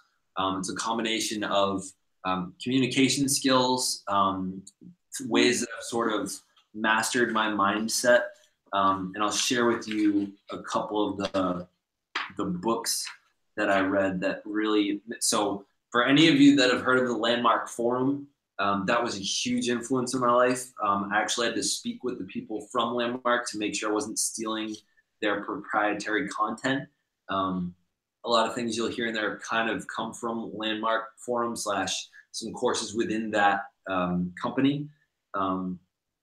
Vima was, for those who don't know what Vima is, was actually a network marketing company that I got involved with. A lot of people think they are pyramid schemes. The way that they're marketed can often be that way. However, I learned a lot about growing my mindset and being proud and being confident through them. Student council conferences in high school made a huge impact on me. So that was during high school, but I learned a lot from being a camp counselor as well. And some of the books I normally have stacked up right here, but The Compound Effect by Darren Hardy, The War of Art, Rich Dad, Poor Dad, The Monk Who Sold His Ferrari, Drive, The Defining Decade, What I Know for Sure by Oprah Winfrey, The Secret, 4-Hour Body, Elon Musk, The Power of Now, The Obstacle is the Way, 3 Laws of Performance, Think and Grow Rich, The 4 Agreements, You're a Badass, How to Win Friends and Influence People, The Big Leap, Surely You're Joking, Mr. Feynman, Know You Know Can Do, I Am Malala, 10% Happier, The Richest Man in Babylon, Big Magic, The Power of Habit, and The Thank You Economy.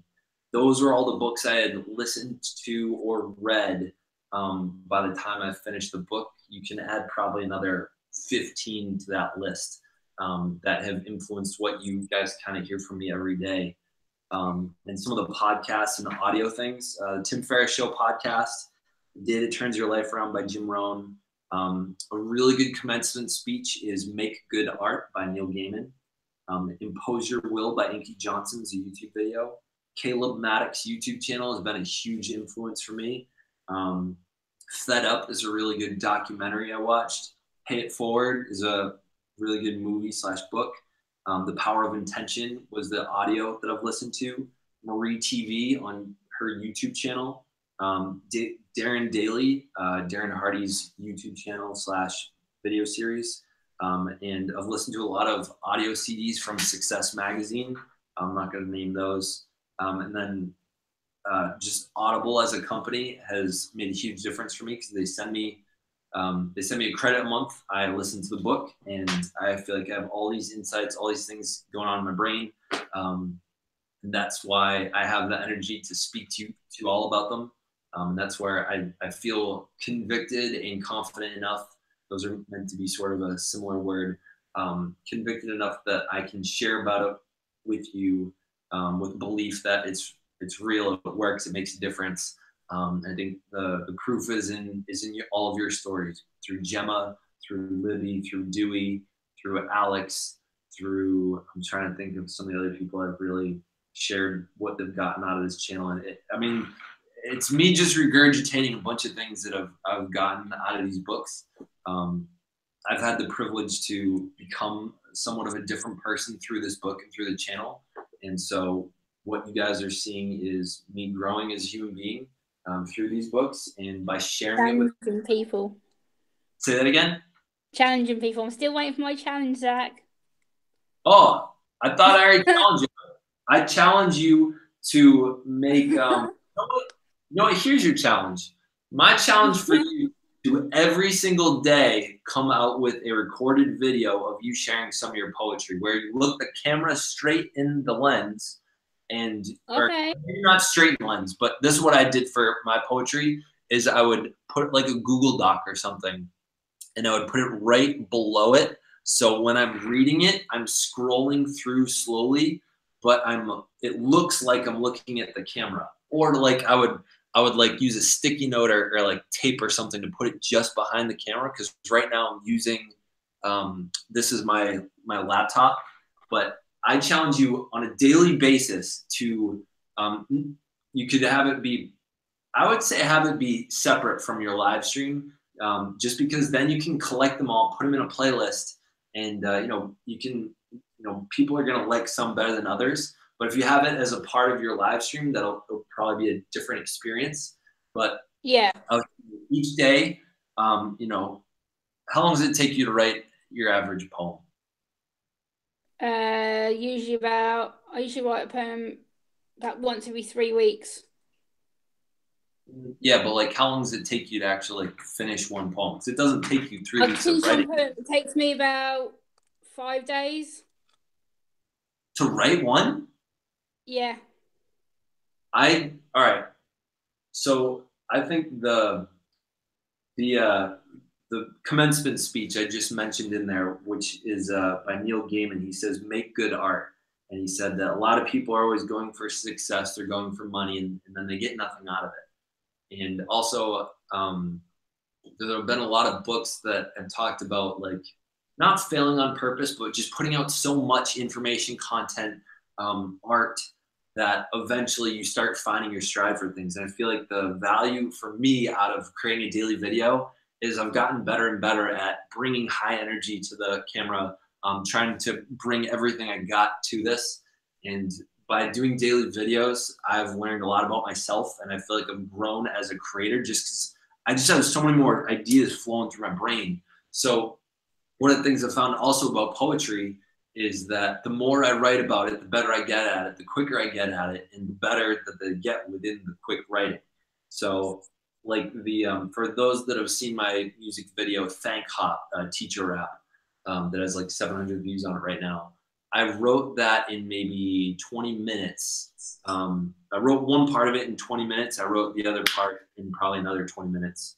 And that's just because for some time that I was going through some stress, I was writing rhymes every single day. Like when I was cleaning out one of the drawers of my teacher desk, there were tons of little scraps of paper with like 4 lines, like 4 bars on it. Like I wrote a little something about like origami one day.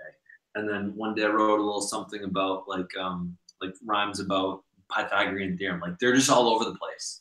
But what this is my challenge, is for you to every day, it doesn't have to feel complete. Maybe even just do 4 lines or something, but write down something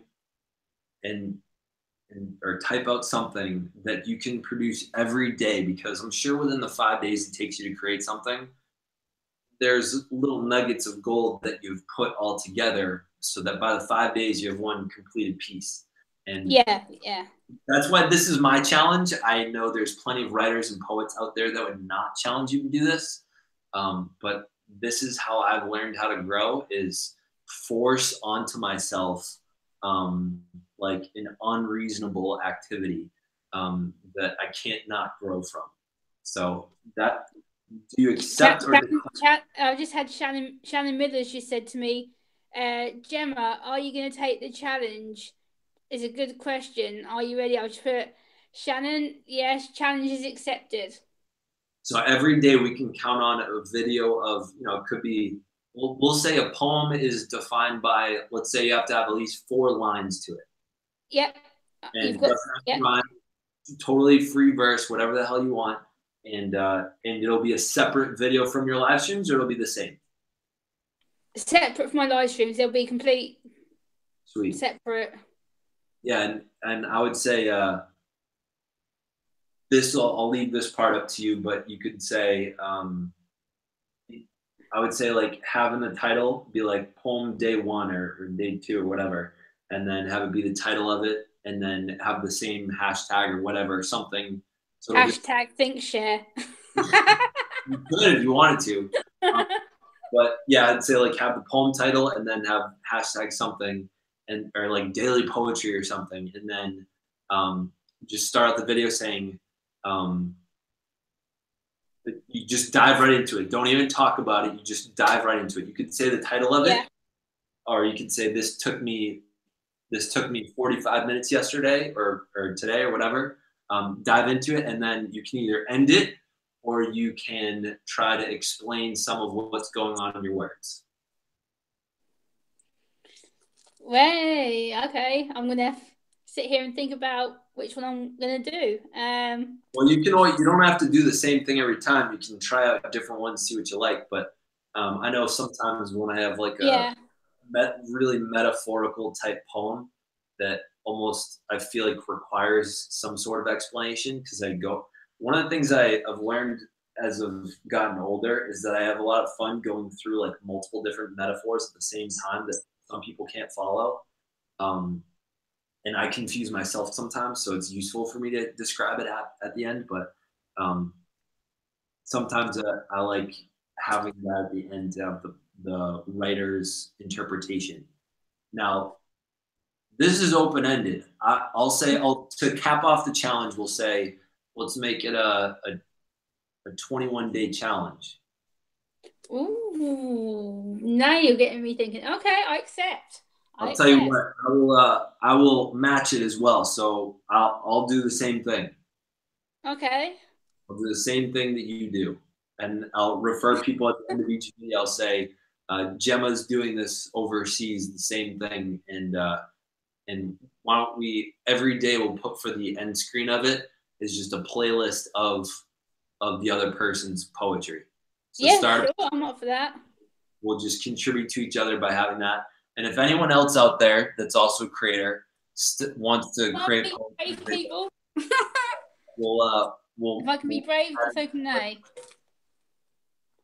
Okay, all right, this is gonna be fun. Add on here. This is gonna help force me to create the music that I want to this summer, because no one's holding me accountable besides myself, and it's like having the fox watching the chicken coop. This will be good for me too. All right, well, we've announced the winners. I think I'll put them into the description. It might take me a little while to do that. Holy poop, we've been on for like, what, 3.5 hours or something. Thank you all for watching, being with us. Libby, thank you for being on despite not hearing you talk. I think I heard about 1 or 2 words out of you during this. I was trying to grab people from my other channel for some time, and that's when you were on. So I apologize for missing that. I hope you're still there. But yeah, I'll say one last time, if you're a winner for the book and or the audiobook, send me an email at thethinkshare@gmail.com. There you can send me your mailing address. If you received an audiobook, I at least need your email so that I can send you the MP3 files. And if you received a physical book, I need an address to send it to. If you're deferring to the audiobook, just let me know in that email. Still send me, I would love to have your physical mailing address so I can send you like a thank you card or a postcard or one of these 4 bars in my handwriting, just because it's a replacement for a signed book. And if anyone would like to buy the specific book, I will sign it, putting the price of $30 on it. Also send me a request at thethinkshare@gmail.com. I'll send you a signed book, and you can pay for it through PayPal or through Venmo, which that's the email address connected to it. And if you don't care about the signedness to it, and you want a cheaper version, just go to Amazon. That's also in the links. And if you want to, also for audiobooks, if you didn't win but you'd like to have an audiobook version that's not an MP3 file that I send to you that might be a little clunky, but maybe you're an Audible person, there's also links in the description for the audiobook. I self-recorded, I think Dewey said there were about 5 hours. I forget how long it was, but about a 5-hour audiobook. I recorded it myself. It's my first ever audio recording. So I know it's not perfect. I'm by no means a professional at it, but it was on my bucket list, and I made it happen. And I hope people get something out of it, as Dewey shared, as Alex has shared with me, as Libby shared. It's very similar to what I talk about every day, just a tiny bit more polished. I say a lot of ums and uhs and you knows and likes, and those aren't in the book. So it's more distilled. They're 2 to 3 page chapters. The idea is you plop it on a coffee table, or I guess like in the bathroom, and you read 2 pages worth of it, and then you get inspired and get out and do stuff. For the physical books, there's a bunch of little lines in there that I literally want people to write in. Every once in a while, like I'll feel inspired and I'll just grab a copy and I'll put it on a Starbucks table, and I'll say to the Starbucks community, and I'll just leave it on the thing, and I'll throw a business card in it, and hope it sends some good vibes some stranger's way. And I hope, part of me hopes that karma comes around and comes back to me, but at the same time, if it's impacted one person, then it's done its job, and sometimes I have no idea what it's done. So for those of you that have shared with me the difference it's made, it makes a huge difference, because it helps me want to continue creating things that influence and improve people's lives. I think that's sort of why I was put here on earth. I don't know if I believe in God. I don't know if I think in a greater purpose and spirituality. I think if I'm living the greatest, highest potential version of my own life, then I'm helping thousands or hundreds of thousands of people overcome their anxiety through mindfulness and some of the tools that I've gotten in the past half decade.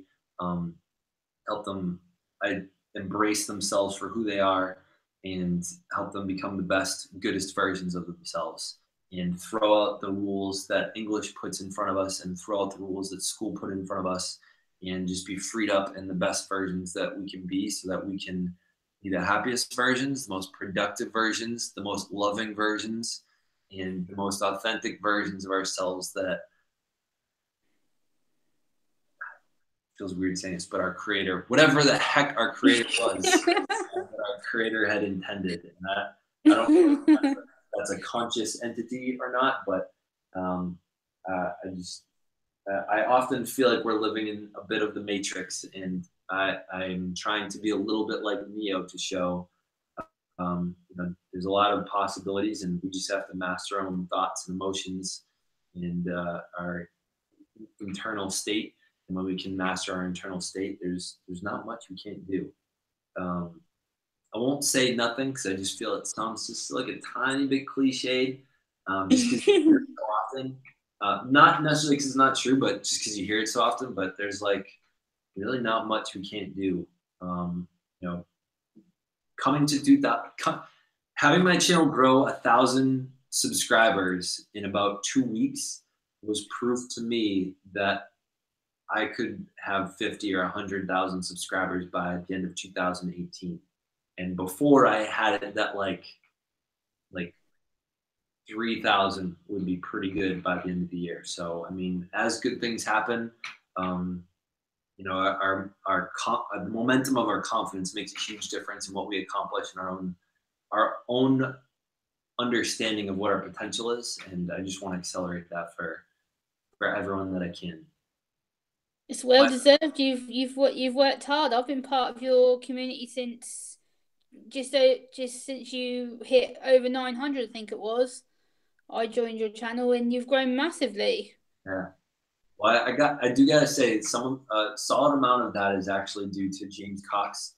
I jumped on his channel for a bit and realized that there's a lot of people, it feels a little phony that I know I did it, but it doesn't feel too bad. I just started clicking on people and saying and supporting them. So I know it's been a grind the past year. Like literally, I've had 500 subscribers from the end of May last year, so about 13 months ago, till about April or May has been 500 subscribers, and then since then, the past month and a half has been about 1,500.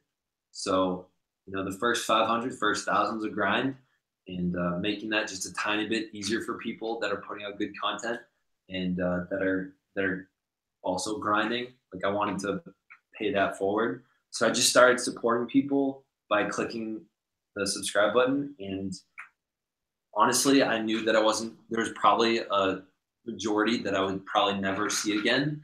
But by clicking that, I gave them the opportunity to catch me with their clickbait. Because I'm often I open up my phone, open up the YouTube app, click subscriptions. I'm just scrolling through until something catches my eye, click it. And, if you're putting the energy for a good thumbnail, you're going to catch my eye. If you do work in a genre that I care about, personal development, motivation, inspiration, etc., you're going to catch my eye. So it's kind of, once I'm subscribed to you and you're in that feed, it's up to you whether I'm going to come click on you or not from there. And if I become someone that wants to collaborate or someone that wants to continuously watch. I tried to give people that opportunity, even if I'm not watching all their videos through. I'm not liking everything. I'm not doing all the things to really support people. So just going in and supporting a ton of people and stating out loud in those chats, like, hey, I support you. That made a huge difference. I think I went from like 750 or 700 over to like a little over 1,000 in less than a week. And then a mix between that and the beginning of Pride Month, when a bunch of people found my videos, like my Pride flag video on my other channel just hit 88,000 views, and this channel just hit 15,000. And my video about how to help teachers put Pride flags in the room, that just hit 3,000. So it's been a mix of James Cox and Pride Month that have jacked up my numbers, jacked up the community that have really come to love. One thing I must say is that I haven't stopped smiling since I met you. Like before, I was quite down and this whole time I've been on here with you, I've just been constantly smiling. I don't do that naturally. I don't naturally smile at anything. Yeah. I don't smile for photos. I don't like it. I don't see the point in it. And this whole 3-4 hours, I've kept eye contact with the camera, which I never do, and I've just been sitting going, "Yay! I actually feel happy. I can sit here and smile. Woohoo!" All right, so I'll say that. I mean, that was. I feel like I need to take out the last 5 minutes and just make that a video in itself. I'd feel so amped up. Because you're an incredible human being. That's why. Thank you. So I'm gonna apologize ahead of time to the people that have been chatting and asking questions. I'm not going to answer them because it is 8 o'clock my time. And my wife should have gotten out of work very recently. She hasn't called or texted me yet, but I believe she's at home. So a quick life update. Our plan is to go crazy in terms of construction. We have the permit pretty much done. We just got to pick it up, I think, tomorrow. And we have a general contractor ready for the house. What we're going to do is literally move our stuff into one room, and we're going to sleep in my wife's parents' house, so that we don't have to worry about tracking dust and crap into all areas of the house where we live. So by doing that, we'll be able to increase the speed with which we fix the house up and get out of here, so that we can move into the bottom floor. So I'm in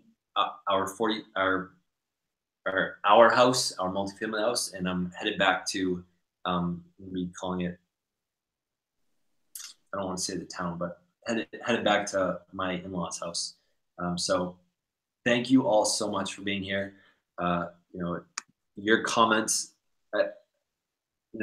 Gary Vaynerchuk said it really well. He said, your comments are my oxygen. And I think there are moments as I'm growing that I really need to sniff in the flowers. And I think, today's been a huge day of that, getting to see so much feedback about what you guys have gained from being on this channel and being a part of this community.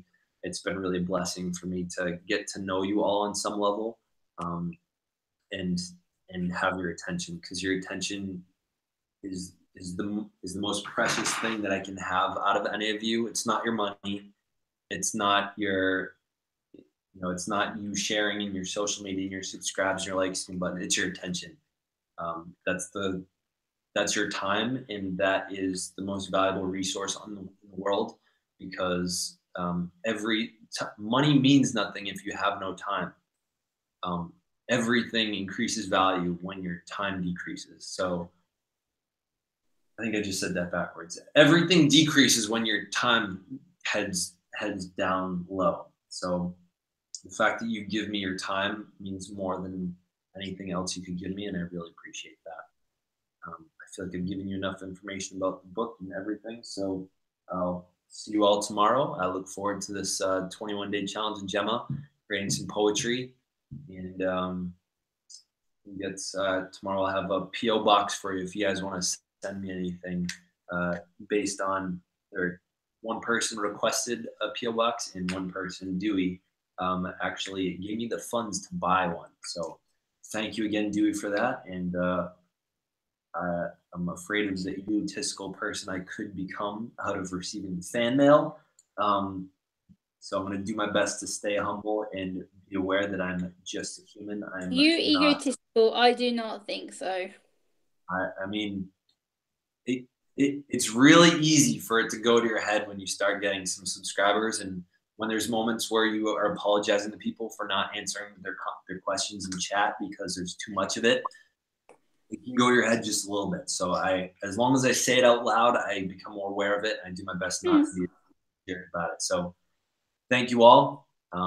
If you like this, give it a like. If you disliked this, give it a dislike. If you didn't get picked, I'm sure there's still things I can do to help you out. I would even consider sending the PDF of it to people. If you really want one and money's just not something easy for you, and or if you'd like to be added to the wait list, send me an email. I'll consider adding you. If there's 30 people there, 20 people won something, 10 people on the waiting list, it's very possible there should be a longer waiting list, because I won't end up sending out those things because people don't email me. So if you want to be part of the waiting list, email me and I'll probably I'll put you on the end there.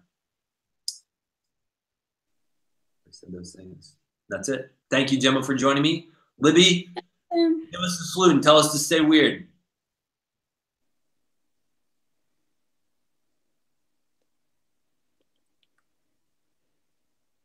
She fell asleep with it on. I know it's like night, and I know she has a hard time sleeping, similarly to you. Yeah, it is nearly 1:20 in the morning for us, so. Yeah, it's late. All right. Gemma, you want to sign us off? Yeah, sure. Stay weird, humans. Oh, yeah! Woo!